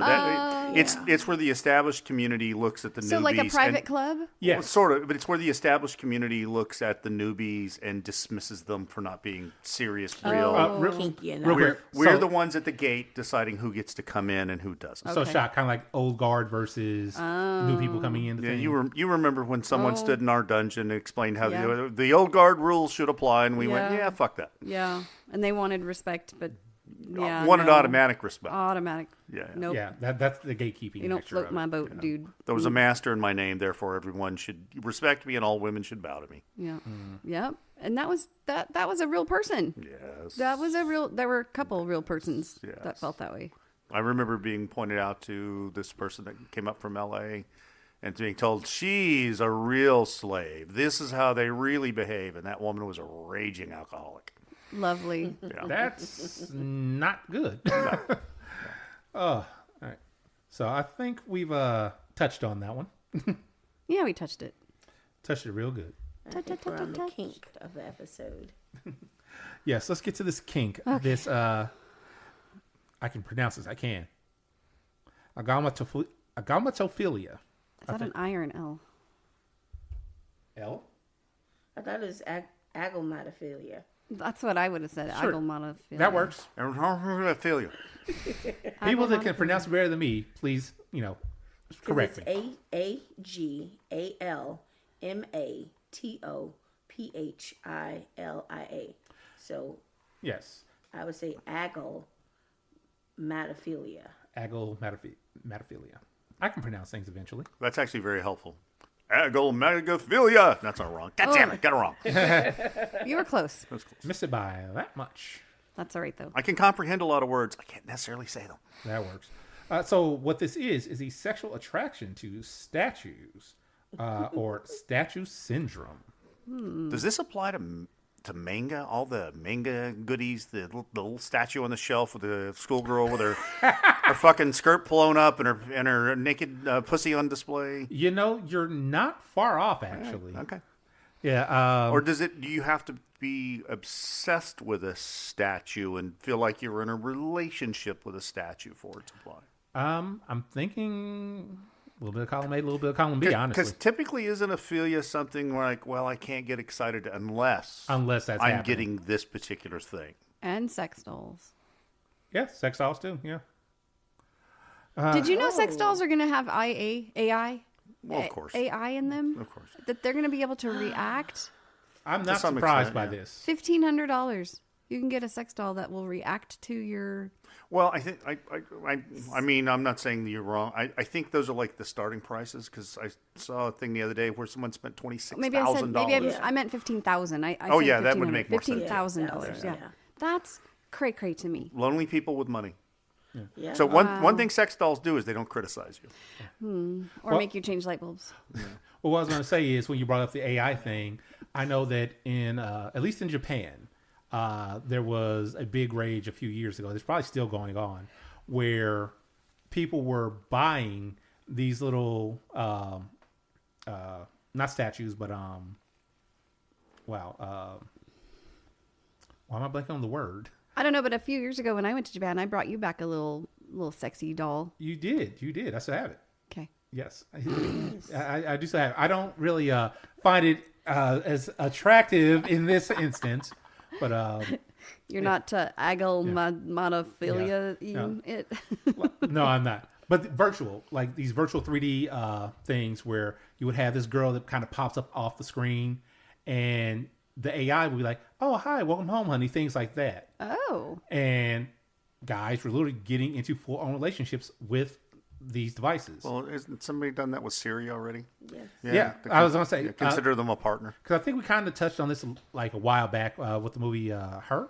Yeah, it's the extrapolation of that concept. Yeah, very very similar thing, but happening in real life where people are having full-on weddings to get married to their devices. Yeah. What? Yes. Yeah, that's a big But thing you know, now. for years, people have married cars and bridges and What? buildings. What? Yes. Oh yeah. What? No, there's very famous situations where people have just fell in love with a car and married their car, and not What? legally, but they went through a ceremony, and their friends gathered around and went, "Yay!" What the?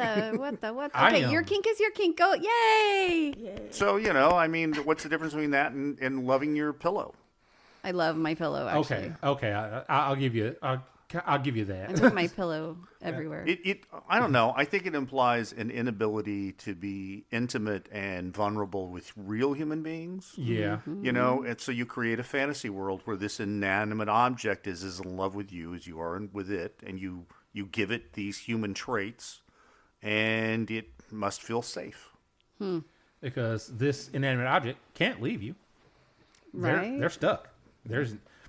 Depends on whether the repo man comes by, but you're right. Also, they have no autonomy for themselves at that point. Yeah. It's like, you are mine, and you will always be mine, and you Well, won't leave me isn't whatever girl did or whatever person Isn't that did. a plot of several important science fiction genres where at some point Real science. the AIs got sick and tired of being treated like slaves now that they were sentient? Yeah.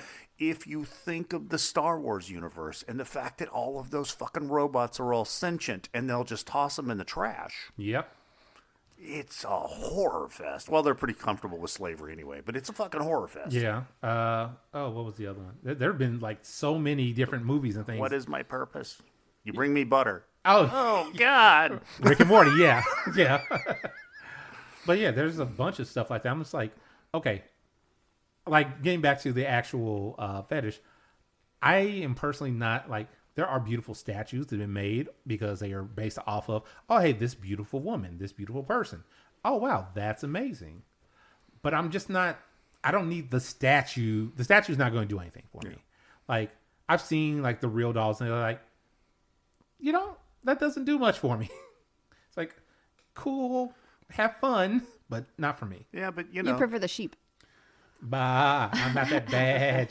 But really, loneliness and an inability to connect to other human beings make these things seem more palatable to the point that for some people, that's the logical choice to make. And when you say it like that, I think back to when I was younger. I think, man, I wonder if I could have gone down that path at a certain point in my life. Because there were times when I was younger where I was like, oh, nobody really likes me and all this stuff. But I'm like, you know what? No, I'm not that guy. I'm just going to. Well, is there a correlation between it's easier for a lot of people to have conversations through an inanimate object in their hand than to sit in a room with someone they're actually interested in and express those things?